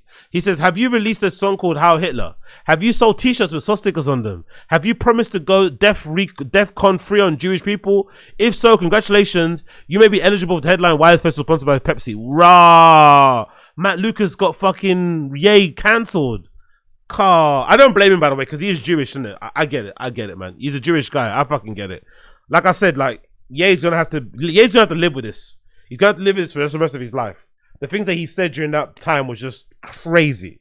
So he's gonna have to live with the consequences of the things that he said and did.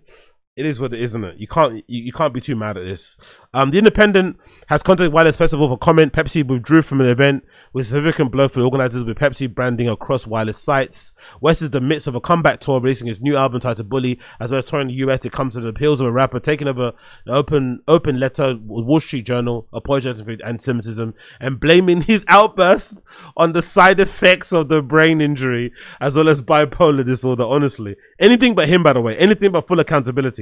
It's not me, it's my disease. He wrote in January that he lost touch with reality during the worst of his manic episodes and gravitated towards the most destructive symbol he could find, the swastika. And he was told t-shirts bearing it. By the way, how about that chain? Who's got the chain? Oh no, I think he gave the chain to Perp. What Smoke Lil Perp? What his fucking name is? I think he gave the chain to one of the rappers, right? Remember he had the bust down, he had a Diamante fucking swastika chain thing. I wonder who's got that chain now. I regret and I'm deeply mortified by my actions, he said in the letter, in that state, and I'm committed to accountability, treatment, and meaningful change. It does not excuse what I did, though. I am not a Nazi or an anti-Semite. I love Jewish people. It's hard to say you love Jewish people when, you know, you say you love Adolf Hitler. You know, it's hard to say you're a fan of the Jews if you say you love Adolf Hitler. You know, it's really hard to say that, but you know, he's gonna say what he's gonna say. West's letter was met with skepticism online, however, with some condemning the timing of the apology. I don't know, it sounds like he's got a whole lot of excuses to try and ease the conscience, but exactly mention making amends or attempting to undo the change, one person posted on Reddit, adding that West moderates his language about ideology supposedly caused by brain injury and refuses to take accountability for his actions. Seems like crocodile tears to me. West released Bully in late March, kicked off his latest tour in Wednesday, 3rd of April. Wireless have yet to comment on the backlash of West's appearance, which will take place over 3 consecutive nights in July, despite Keir Starmer calling it deeply concerning. He said in a statement, London Mayor Sadiq Khan also bloody hell. Sadiq Khan has come out against him, the president of British Jews, Keir Starmer, the prime minister. It's going to be a miracle if he performs in the UK, in Wireless. It's going to be a miracle. He's got the mayor, the president of the Jews, the prime minister of the country, the 3 major sponsors all dropping out. It's going to be a miracle if it happens. Sadiq Khan said, "We are clear the past comments and the actions of the artists are offensive and wrong and simply not reflective of London's values." That's the most non-committal comment ever. But there is an interesting update. There is an actual interesting update courtesy of Kurku. It seems like Wireless are going to stand by him, bro. It seems like Wireless are going to stand by him. So maybe Wireless might do this whole festival with no sponsors and just like rely on the fans to go crazy with the fucking smash burgers and shit, right? They might just go, hey fans, go crazy with the fucking food. Please buy merch, because it sounds like Wireless are standing by Ye. So this might be a weird thing where like all the sponsors drop, all the sponsors bounce, but somehow the festival still goes on. I don't think it's likely, because sponsors of festivals are the bedrock of festivals. Without sponsors, most festivals don't run, because most festivals don't make money. So I don't know how they're going to make it work. Maybe Ye will just like, you know, waive his fee. I don't know. But let's see the article courtesy of Kurku. Big up Kurku, or Kuruk, however you fucking pronounce the name. Big up them. Wireless Festival is standing by Ye as festival headliner. Melvin Ben, managing director of Festival Republic, which organized Wireless Festival, has made a statement. He said, I'm a deeply committed anti-fascist and have been my whole adult life. I lived in the kibbutz for many months in the 1970s that was attacked on October 7th, and I'm pro-Jew and the Jewish state while also being equally committed to a Palestinian state. Okay, interesting. Having had, by the way, it's really funny, innit? I want to know, how come there is such a strong Jewish presence within the music industry in general? Like, how have they figured that shit out? It's so fucking cool. How in whatever world you live in, whatever part of the world you live in, if there's a music industry there, the Jews are there. They've got some influence there. It's fucking incredible how kind of ingrained they are when it comes to hospitality, nightlife, whatever. And the funny thing is, most of them don't even fucking drink. I love that bit about them. They're involved into the business of it. They don't really drink. They're involved in the music. They don't really fucking listen to the music that much. You know what I mean? I find that fucking fascinating. Anyway, it continues. Having had a person in my life for the last 15 years who suffers from mental illness, I've witnessed many episodes of despicable behavior that I have to forgive and move on from. If I wasn't before, I have become a person of forgiveness and hope in all aspects of my life, including work. What Ye has said in the past about Jews and Hitler is an abhorrent to me, as it is to the Jewish community. The Prime Minister and others have had commented on it, taking him at his word, to Ye now also. Ye's music is played on a commercial radio station in this country. It is available on live streams and downloads in this country without comment or vitriol from anyone. He has a legal right to come into the country and perform in this country. Rah, Ted. Jewish man standing for Jay. I love this. He's intended to come in and perform. We're not giving him a platform to extol opinion of whatever nature, only to perform the songs that are currently played on the radio stations in our country and the streaming platforms in our country, and listen to and enjoyed by millions. I love that. But it's also saying very clearly, if he tries to go on to some rant about the Jews, we're going to cut his mic off. Forgiveness and giving people a second chance are becoming a lost virtue in this ever-increasing divisive world, and I would like to ask people to reflect on their instant comments of disgust at the likelihood of him performing as was mine, and offer some forgiveness and hope for him that I have decided to do. Wow, that's pretty cool, isn't it? That's pretty cool, man. The head honcho of Wireless Festival is saying is standing by Ye. The head honcho of Wireless Festival is standing by Ye and like, look, we're gonna go through with this. He deserves a second chance. He's made amends. We booked him to perform his flame. We're gonna book him. He's gonna play. I love it, and it's true what he's saying though, because if you don't want him to perform, why are his songs available to listen to on UK streaming platforms? Why do they play Ye songs on the radio? You know, if there's a real ban on him, he should be banned across the board. No mention of Ye on the radio. No ability for us to play Ye songs from the digital streaming platforms and shit. Nothing. But the fact that you can play his music, The fact that there's nights out there dedicated to his music and all that shit else included. The fact that he's on the fucking radio for fuck's sake, but he can't perform here. People are trying to get him banned here. It's fucking crazy. So big up to the fucking owner or wherever it is of fucking Wireless. What a G. What an absolute fucking G. I love that, by the way. That's really fucking cool. Big up him. And then what was the other update on this? What's going on here? Permission for Ye to enter the UK to perform in Wireless is now under review, by the way, which is really frightening, right? According to Coco and Sky News. Permission, or I guess a visa of Ye to perform in the UK is now under review. Kind of crazy. Again, all of this effort, all of this energy on Ye, an artist, and none of this energy on people who actually touch up kids and shit. I find that fucking crazy, by the way. But hey, here we are. Here we fucking are. So fingers crossed it happens. Like I said before, I'm really nervous about it because I just think when it comes to festivals, sponsors are a huge part of festivals nowadays. Not only on the fucking flyer, presence actually on at the festival, and I can only imagine the amount of money sponsors give festivals to keep them running. And a lot of festivals are only running because they're fucking sponsors. So for all these big sponsors to drop Diageo, Pepsi, PayPal, like these are some big sponsors. I don't know how are they gonna make this work. How are they gonna make this work? You know, how's it gonna function? Is Ye gonna waive his fee? Is he gonna pay for it? Are they gonna get other people to fucking supplement the money that they've lost from the sponsors? I don't know. So I'm not hopeful because it seems, you know, but if it happens, it's gonna be one of the greatest concerts of all time. It's gonna be one of the greatest live shows of all time. You know how the UK gets down when it comes to singing along to songs? It's gonna be one of the greatest shows of all time if it happens in the UK. People are gonna go crazy, especially with all the fucking backlash and all this trouble and whatever else it may be. It's gonna be one of the greatest live performances you've ever seen in your life, without a shadow of a doubt. I'm fingers crossed it happens. Fingers fucking crossed it happens. Fingers fucking crossed it happens. Please, for the love of God. Please, for the love of God. And obviously, I'd say here, courtesy of the BBC News, it says Kanye West's right to enter the UK is under review after festival outcry. Government is revising whether West should be allowed into the UK after the planned appearance of the US rapper in London festival prompted criticism over the prior antisemitic comments. By the way, I like how in the UK spreadsheets, they're always referring to as Kanye, not Ye.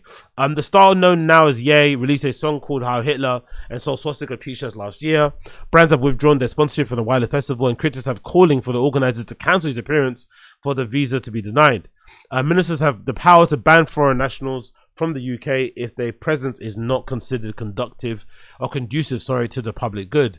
It is understood that the ministers are considering West's permission to enter the UK. Prime Minister Keir Starmer earlier called for the prospect of him headlining the festival deeply concerning. The rapper has also been refused entry to Australia, which cancelled his visa after he released Heil Hitler last May. The Conservative Party urged the government to refuse West a visa because allowing someone with his track record to headline a major public event sends an entirely wrong message. But how about if he's apologized though, man? It's not like he's coming in fresh off saying that and not saying anything. But he's actually tried to apologize and make amends. So I guess basically what they're trying to say is that the apology ain't good enough, which is fine, right? Just say that then. Just say the apology isn't good enough, but let's not act like he hasn't tried to apologize and make amends. You know what I mean? Let's not do that. Let's not fucking do that. Southern Home Secretary Chris Phillips said West's past anti-Semitic actions were not a one-off lapse, but a pattern of behavior that has caused real offense and distress to the Jewish community, which is true, by the way. I don't, you know what I mean? I don't buy this whole bipolar thing made me fucking hate Jews. Education Secretary Bridget Phillipsons said West's past comments were completely unacceptable and absolutely disgusting, and the rapper should not appear on the festival. There is no place for that kind of hatred, bigotry, or anti-Semitism from him or anyone else, she said, though she declined to comment on whether the government should block his visa. Yeah, because that doesn't look good, doesn't it? Blocking a black man's visa doesn't look good. Michael Weiger, chief executive of the board of deputies of British Jews, said the UK should refuse his entry. We think that what would be a very appropriate step were the Home Secretary to find a way to not allow him into the country. Fucking hell. A UK ban for Ye is crazy. The board of deputies accused, it's kind of similar to what happened to Tyler Creator, isn't it? Tyler Creator had a bit of one of those soft bans on him. Do people remember in the stream chat why Tyler got banned from the UK for that time? What was Tyler's offense? Remember, there was a point where Tyler Creator wasn't allowed in the UK. Was it because of some racy like joke about the royal family? I can't remember exactly what it was. Was it a royal family thing? I remember there was a time where a Thai creator wasn't allowed in the UK, but I forgot what it was about. The board of deputies accused Wireless Festival and the parent company, Wireless Republic, managing director of profiting from racism. Festival, Republic, and Ben have not responded for comment yet. We're ready. Meanwhile, Stephen Silverman from the Campaign Against Antisemitism, CAA, called the booking astonishing. It's great that the sponsors are now doing the right thing and withdrawing from the support, but how it could have conceivably been considered the right thing to do to headline the artist who, less than a year ago, released a music video for a song called Heil Hitler, he told the BBC Radio Live 5. Yeah, like I said, some things he's not going to be able to move past. I think that's one of them. Another West is due to headline the Free Nights Festival, which is expected to attract 50,000 people per day in Finsbury Park, July 10th to 11th to 12th. The pre-sale is due to begin on Tuesday before tickets go on general sale on Wednesday. It's going to sell. The sellout of this, with all this fucking hullabaloo, with the evidence of what he can do on stage, how he performs at the SoFi, 2 nights sold out. These are going to sell out in seconds. They're going to sell out in seconds. However, the event hangs in the balance as several sponsors pulled out in support. So let's see. Hopefully the tickets go on sale still, but if they do go on sale this weekend, they're going to sell out. Ross Energy became the latest brand to withdraw from sponsorship at the event on Monday. The energy drink brand is owned by the same parent company as Pepsi, which pulled out of the Sunday. Fellow drinks giant Diageo has removed this support as it stands, while PayPal will no longer allow its branding to be used on promotional material for the festival. Also on Monday, the leader of the Haringey Council, which manages the festival Finsbury Park venue, said she was deeply disappointed by the decision to book the artist whose comments are odds of with our values in Haringey, particularly given to the concerns raised within our large Jewish community. Councillor Pire Amat said, is that how you say it? Pire Amat or Amet said the council could not dictate who performed, but could work with to ensure public safety and make clear the serious concerns expressed by local residents. The Mayor of London's office is understood to have previously refused to let West perform at London Stadium, which is owned by... Oh yeah, true, he's meant to perform at Spurs Stadium, innit? Request was turned down because of the likely community concerns, reputational risk of London, it's understood. The Sun reported that the Tottenham Hotspur FC also refused West to perform at their home stadium, the London Stadium. West apology, yeah, so let's see. Let's see if it plays out. Let's see if it actually happens. It's not looking likely though. Like I said, some of these sponsors that are fucking dropping out are serious sponsors. So if they're dropping, I don't know whether or not this will actually happen. Hope it still does though, because if it still does, it's going to be a memorable night, memorable 3 nights in London. It's going to be something people will never be able to fucking forget. I can only imagine the kind of guests he's going to bring out. It's going to be fucking electric. It's going to be fucking electric. It's going to be fucking electric. Big up Ye, man. Big up Blood Clot Ye. Never a dull moment being a Ye fan. Never fucking a dull moment being a Ye fan. That's one thing I can say for sure. There's never a fucking dull moment being a Ye fan. Never a dull moment whatsoever. Cool. Move on. Let's talk about a little bit about Palace. Palace Nike Air Max 95s officially have been announced, released. Or not, well, you know, official details, sorry, especially with release dates and promotional materials such as videos and pics and stuff. Let's just dive right into them. So, as I mentioned when I did a little preview of these particular shoes when they were kind of leaked online, I've had a very long and documented hate relationship with Palace, mostly because of my very weird one-off interaction I had with one of the founders back in the day when the brand first kind of started, right? But it unfortunately left a very bad taste in my mouth, and I haven't been able to move past it or wear Palace ever since. And I think, like I said previously in previous episodes, I'm pretty sure I bought some of the first ever t-shirts they ever made. When they used to make them like on inside out t-shirts. If you know, you know. Back in the day, Palace would print their t-shirts on like inside out t-shirts, like black t-shirts and white t-shirts and shit. I'm not too sure where that came from, but it's a little thing they used to do back in the day. They'll print them on inside out t-shirts. I bought the first kind of like, you know, the Chanel Palace flip t-shirt, whatever. If you know, you know, back in the day, right? Some of the first t-shirts ever bought Palace, I purchased them. But whilst I was purchasing those t-shirts and feeling like a big fan, and I was looking at them as being like, oh my god, they could be like the UK European version of Supreme. I could be, you know, because I used to like, you know, still do fucking love and idolize Supreme. I was like, oh shit, Palace could be like my version of Supreme. I could kind of grow up with it. the way that some of the older generation grew up with Supreme and kind of see it from its infancy up until whatever. But that one interaction I had, unfortunately, one of the founders left a bad taste in my mouth, and I've been able to wear it since. I think I sold everything. Actually, I don't own a single piece of Palace items in my wardrobe. I sold absolutely everything, and some of that stuff was like very kind of, you know, expensive and rare and shit. Whatever. I digress. This has been the first time. These shoes have been the first time where I've seriously considered breaking that promise to myself of never wearing Palace ever again. These Air Max 95s are fucking hard. These Air Max 95s are fucking hard. This is the first time in my life that I've actually considered wear. Now, it doesn't mean if I wear them, I'm not hating Palace. I still hate the fucking brand. But this might be the first time I'm actually seriously considering putting anything Palace on my body. They're so hard. They're so good. That's how good they are.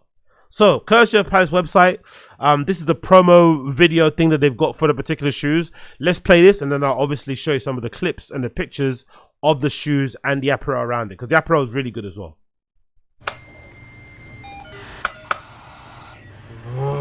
Should have used the fax, bruv. Hello, lads. You to see Greg? He's just popped to the shops. Come in now. When did they come out? Don't worry about that, bro. You guys got the Wi-Fi? Hi-Fi? I think they want to use Greg's hi-fi. Good times. I just linked her in a tech. We don't do no introspective meetings. I've been here for a sec. I ain't got a few 29, 28 days later, the zombies outside. Shots been popping since 079. Baby calling my line. Yeah, jumpy, jumpy, we're gonna get jumpy. They said it's 2026 calling. Oh, that's for us. And they'd like their trainers back.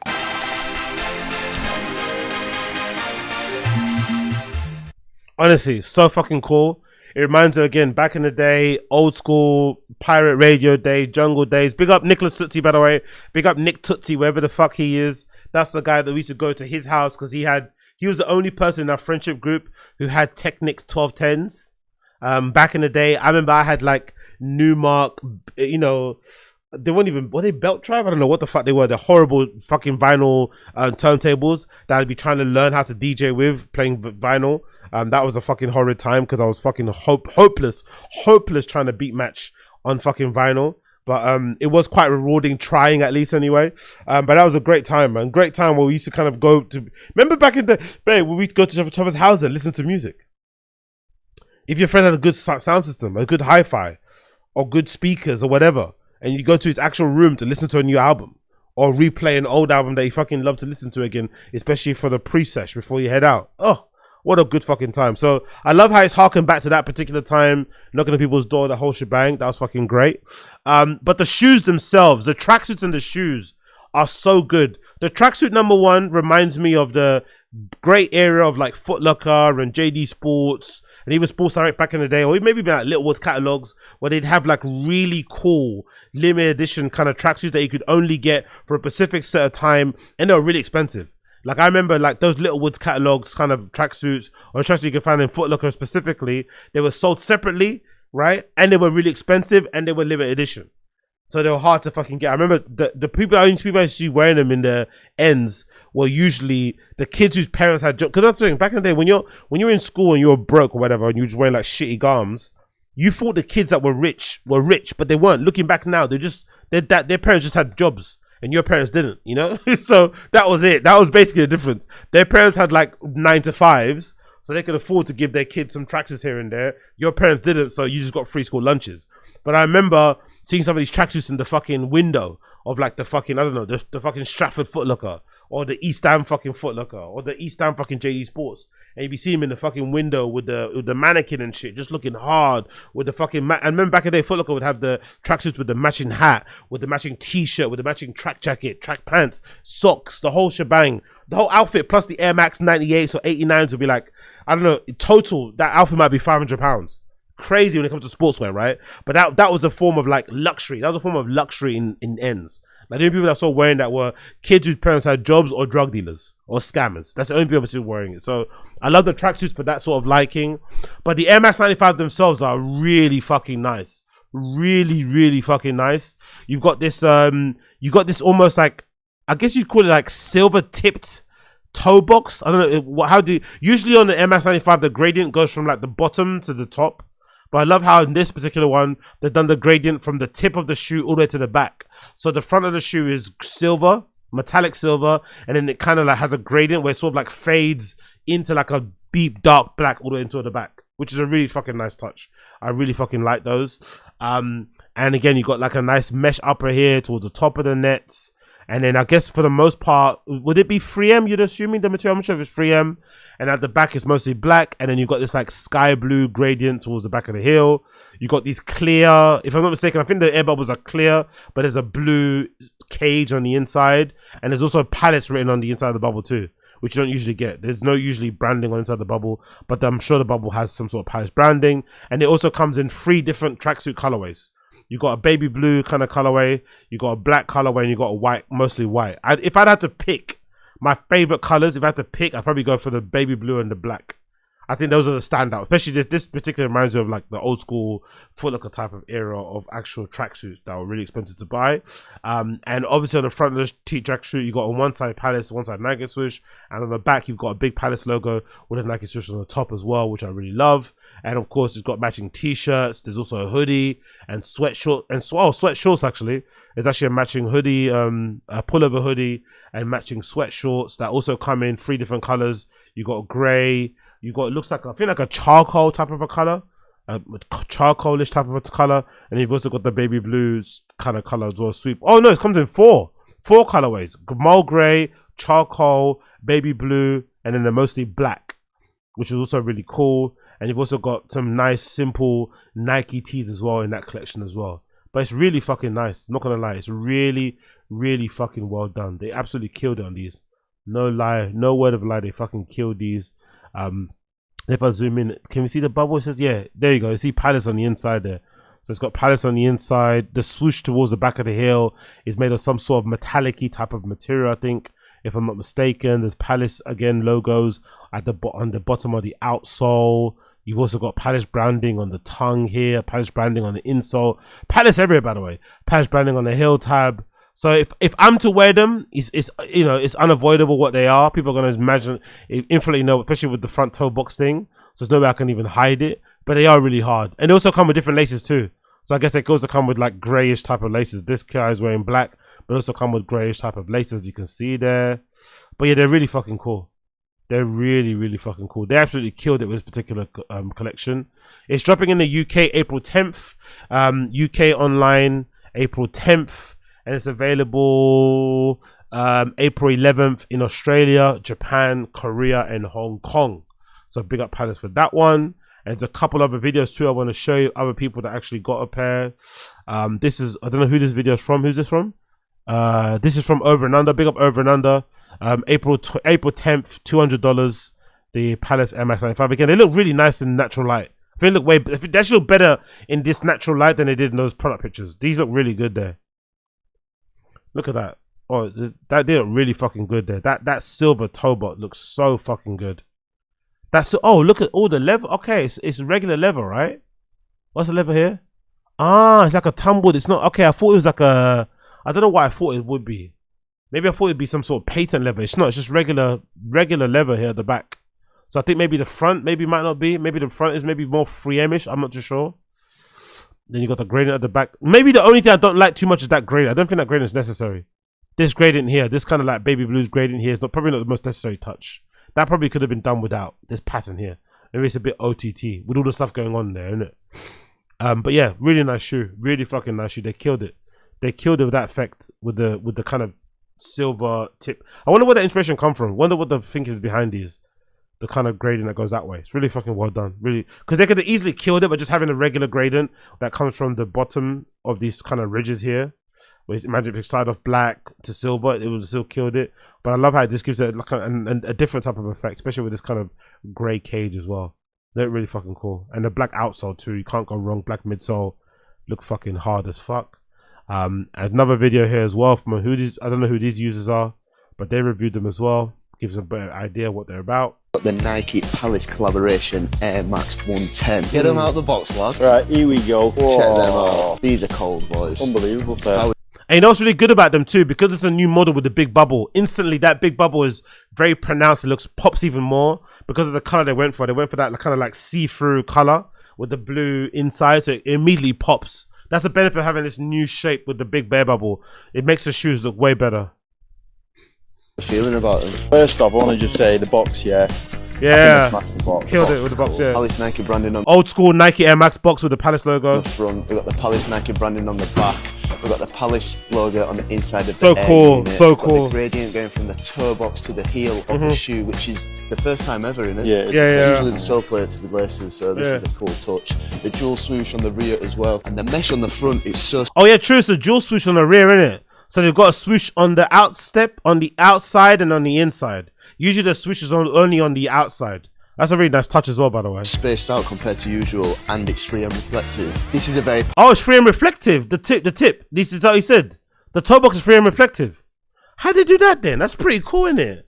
Somehow they've made the tip only free and reflective, not the back. How the fuck they do that? Huh. Palace shoe, man. Tell you what, it's such a well-crafted shoe as well, like the slight icy Killed blue. it. Super neutral colours with the black and the silver, and then that pop of blue. It's almost like violety blue. This is one of the most wearable collaborations you've seen in a long time. It's not over-branded, it's not overboard, and it's actually That's the thing that they done well, because not to be insulting, but these could easily be a shoe you'd see in JD Sports. I think that's what works so well with them. They're obviously a collaboration. They got all the bits of the branding on them, but they could easily be a shoe that you'd see in JD Sports as well. You know, I think that's why it works really well. actually extremely true to Palace. Yeah, you can tell who's collaborated on this shoe. Serious pair of 95s. Shout out Palace, shout out Nike. Catch us on sneakers soon, innit? Cool, not too bad, not too bad. Don't mind them, don't mind them. And they've also got more pictures. Big up Cake Not Crumbs. Here's an early look at the Palace MS95 dropping on Friday, 10th of April. We've got a glimpse of these on feet. Palace, they feature leather upper with gradient colorway progressing from silver to black. The Palace details and plentiful and tongue detailing. Massive thank you for whoever Nike sent me these though. Came down, so yeah, let's check it. Let's go through.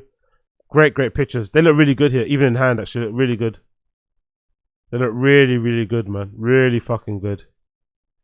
That swoosh on the outstep as well. The tongue. The gradient. That mesh on the lay stays. They killed it. The Palace logo on the inside of the bubble. Yeah, and again, the double swoosh as you can see there, right? Double. Oh, no, it's not double. My bad. I thought it was instep and out, so it's not. It's just swoosh on the outside. So tiny kind of silvery swoosh on the outside. On the top, at the back of the heel there. Which is not too shabby. I'm not too mad at that at all. And also you got this like on the outside too. So one side is blue, one side is black, which I'm not too mad at as well. And you also got to send some shorts and some t-shirts as well. Not too bad, isn't it? Not too bad. Palace killed it with these, and like I said, I'm not the biggest fan of Palace stuff, but I think they killed it with these particular shoes. I think they fucking killed it with these particular shoes. Big up Blood Clot Palace on these ones. Big up Blood Clot Palace on those ones. Not too bad. Not too bad. Not too bad. Not too bad. Talking about not too bad. Talking about not too bad. Big up my guy John Geiger. John Geiger has a new pair of shoes that I've been waiting for a long time to drop. The Sk8-01s. The Sk8-01s are dropping. When I think it's this Friday or something. I think he said, if I'm not mistaken. Big up John Geiger. When are they actually dropping? When are they actually dropping? Did he say? Yeah, this Friday too. So you got the Palace 95 dropping on Friday, and you've also got the John Geiger Sk8-01s are finally dropping. I think he leaked these a while back ago when he was showing some of the new shoes, new silhouettes he was kind of working with going forward. And these are the ones I kind of spotted. It was like, okay, I need these. I fucking need these. And these are so fucking hard. So the first things first, obviously they're mostly inspired by a skate shoe, kind of that like that late 90s, early 2000s aesthetic with like the big chunky laces, the pronounced kind of like, you know, toe box and rounded shape, and just bulbous kind of tongue and padded tongues and whatever else it may be. You kind of got a little bit of the, what would you say, a little bit of like a skatified version of an Air Force One, mixed in with again some other kind of early 2000s, late 90s kind of skate shoes. But the thing that I really, really liked about these, which I didn't know, was this really weird kind of like heat thing going on. So there's the heat activated upper. There's a heat activated upper for the actual shoe. So depending on where you wear them and how you wear them, they can change color in different parts of the actual shoe themselves. So on top of actually being able to skate in them, and imagine being able to rub these up against the side of a grip tape as you're fucking doing your tricks or whatever else, maybe on the skateboard, scratching away some of the upper, the heat as well that you kind of, you know, emanate for your fucking feet or whatever else it may be, will change, or the atmosphere, I guess, will change the appearance of the shoe. So you end up with two colorways in one in a bit. But I guess over time, as you're wearing them, you get different kind of blotches showing up all over the upper, which I really fucking like. So it kind of illustrated a bit here. Let me take off some of the sound here, but it's illustrated a little bit here with this particular clip, where I guess this is he's using a steamer on top of the upper of the shoe, and it's changing it from black all the way to lime, and then it kind of fades back into again to black. But you can only imagine how good that would look when you're actually scratching that again with the shoe itself. I love the outsole, what they've used for it. I love the midsole shape. I love the fact that you've got this mostly a pronounced sort of like flat toe box area.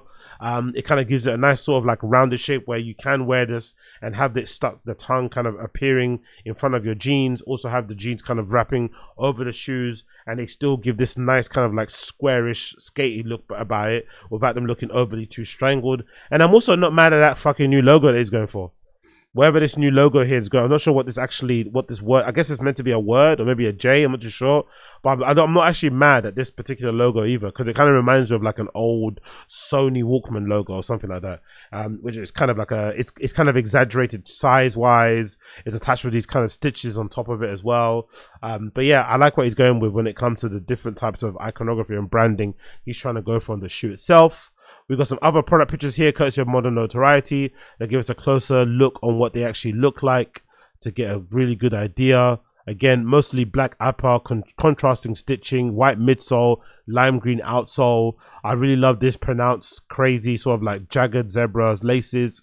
I can only think as well, maybe I will be, and some others will be, maybe the very small portion of people who actually will consider skating in these. I think most people will probably wear these as lifestyle shoe. I see these doing similarly well to how Virgil Abloh's one of his last designs for Louis Vuitton before he passed away was the, what they called, I think they called the skates, right? Or the Louis Vuitton skates, whatever they're called.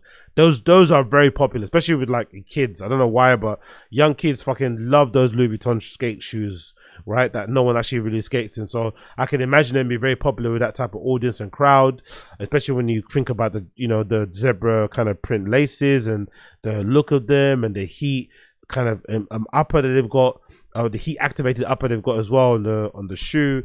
I think I could see a lot of European footballers wearing these particular shoes. I could definitely see that. I love on the heel tab as well, you've got this branding on the back that says kick push.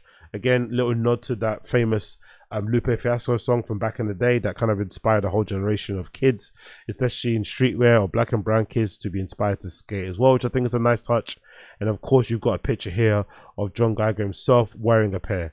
As you can see there, some heat has been applied to the front of that toe box, and you get this nice effect here towards the front, which looks fucking phenomenal. So big up John Geiger, absolutely killed it with these particular ones. Let's see if there's any more pictures and details that we can see here pertaining them.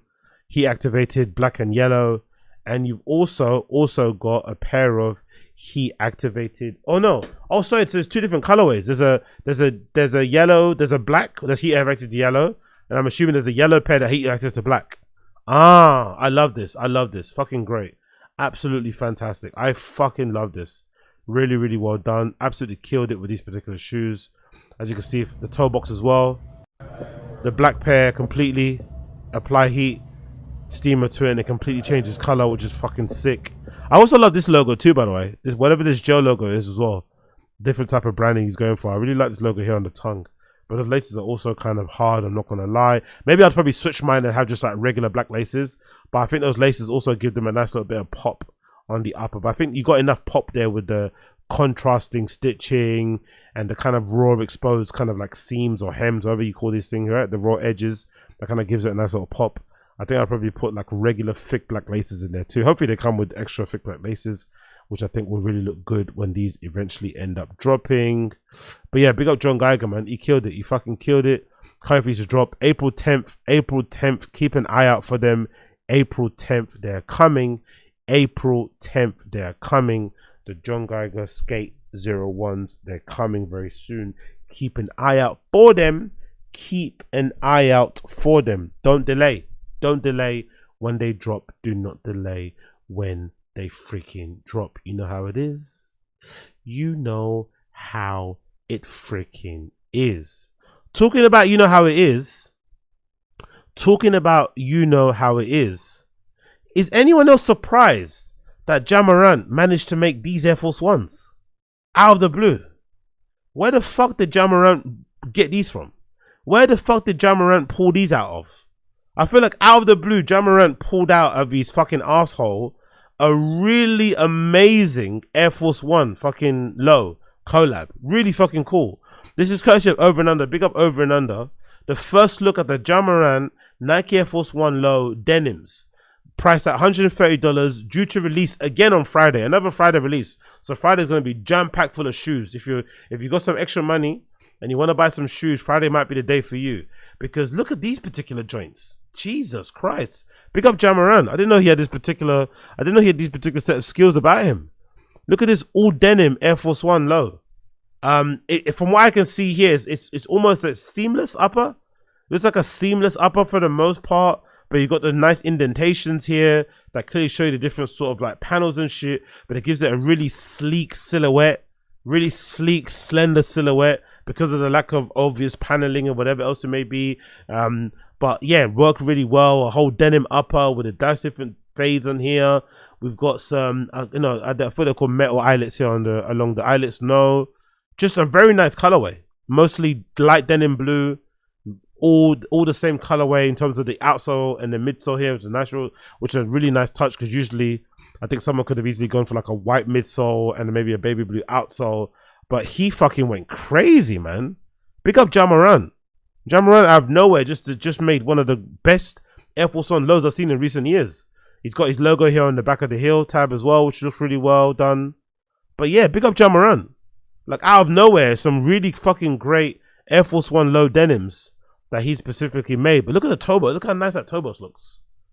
Look how nice that fucking toe box looks, man. So fucking got. I love it. Huh? What happened there? What? Offset? What happened to Offset? Is he dead? Huh? Offset? What happened to Offset? What happened to Offset? Let's see. What are you guys talking about here? Offset. What happened to him? He got. What happened to Offset?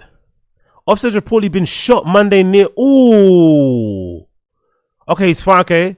Offset was reportedly shot Monday near the. What's that? Seminole Hard Rock. Of course, he's at the casino. Of course, he's at the casino. He's got to stop gambling, man. He's got to stop fucking gambling.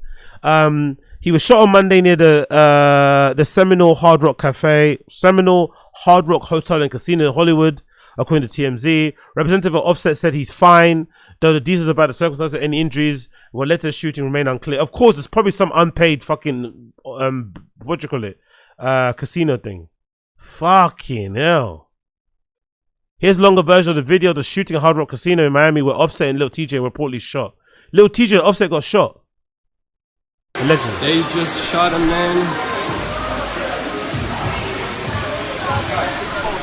Gun violence here in the casino in Hard Rock. He's still going. Oh yeah, Lil TJ and Offset had beef in it. Lil TJ was exposing Offset because he said, I think Lil TJ said that Offset owed him money or something like that, right? Offset, he lent Offset money because he was broke and he was needing to gamble or something, and Offset didn't pay him back. So I'm assuming they must have ran into each other in real life. Oh, that's probably what happened. I'm assuming. Still mad. There's a video of somebody there's a video of a police officer apprehending somebody. It looks like at the front of a casino. It looks like the foyer or whatever, the front area of a casino where the taxis come drop people off. And there's somebody on the floor who the police are on top of. And there's another gentleman, also black, who the police are restraining. So I'm assuming someone on the floor is Offset and the other person standing up is Lil TJ. One of them, right? I don't know which one, but I'm assuming. judging my wife can see here. They got this guy detained.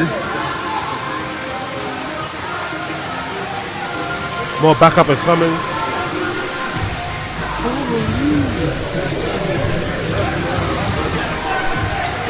And I've seen videos of Offset by himself in a casino. Like, he goes dolo in casinos. He's a proper gambling addict, and he goes by himself solo dolo to casinos. So this is not surprising. Just shot a guy. This is the guy they shot. Oh my god. Oh, tasing? You tasing now? Everyone keep moving. Okay, let's see the other video. Wow, Offset out here acting reckless, huh? Video shows scene of shooting involving Offset. Okay. Damn. Tems Offset was shot near a popular casino. According to rep, he's stable, fine overall, and currently at the hospital being monitored. God damn. But yeah, I guess Offset and Lil TJ are going crazy. Offset and Lil TJ are out here going crazy, allegedly. Fucking hell. Well, good. Hopefully he gets well. Hopefully he gets well soon. Hopefully he gets well soon. Anyway, going back to the Jump Around Air Force One lows, due to come out on Friday. Keep an eye out for them if you're interested. They look pretty good to me. They look pretty good to me. Okay, ladies and gentlemen, I'm going to leave it there for now. I'm going to finish the rest of the topics again. I need to finish on tomorrow. I need to jump over to the random show that I'm a bit half an hour late for already. Thanks so much for tuning in, people. I appreciate every one of you for tuning in with me. It's been a pleasure to have your company as per usual. For those of you who care, for my song of the day, I've got a song of the day for you. If you care about that sort of stuff, my song of the day will be courtesy of Polygonia. Big up Polygonia. She's got a new EP that just dropped called Ceaseless Motion. Polygonia got a new EP that just dropped called Ceaseless Motion, and my song of the day will be the last track from that EP, which is called Intrinsic Values. Intrinsic Values, courtesy of Polygonia, Ceaseless Motion EP that just particularly dropped, will be my song of the day. For those of you that care, that'll only be playing on Kick and on Twitter. It'll only be playing on Kick and on Twitter. It won't be playing on YouTube because YouTube's a bit lame and it's going to copy on my account and it's going to go fucking crazy. Everybody else, appreciate you on YouTube if you're still here listening. If you're listening via the audio side of the podcast, you will hear it also. But everybody else watching on YouTube, I'll be joining you on a random show in a little bit. But everybody else, take care. I appreciate you so much for joining me on another episode of the X and Zinga Show. Take care. Be well. Peace.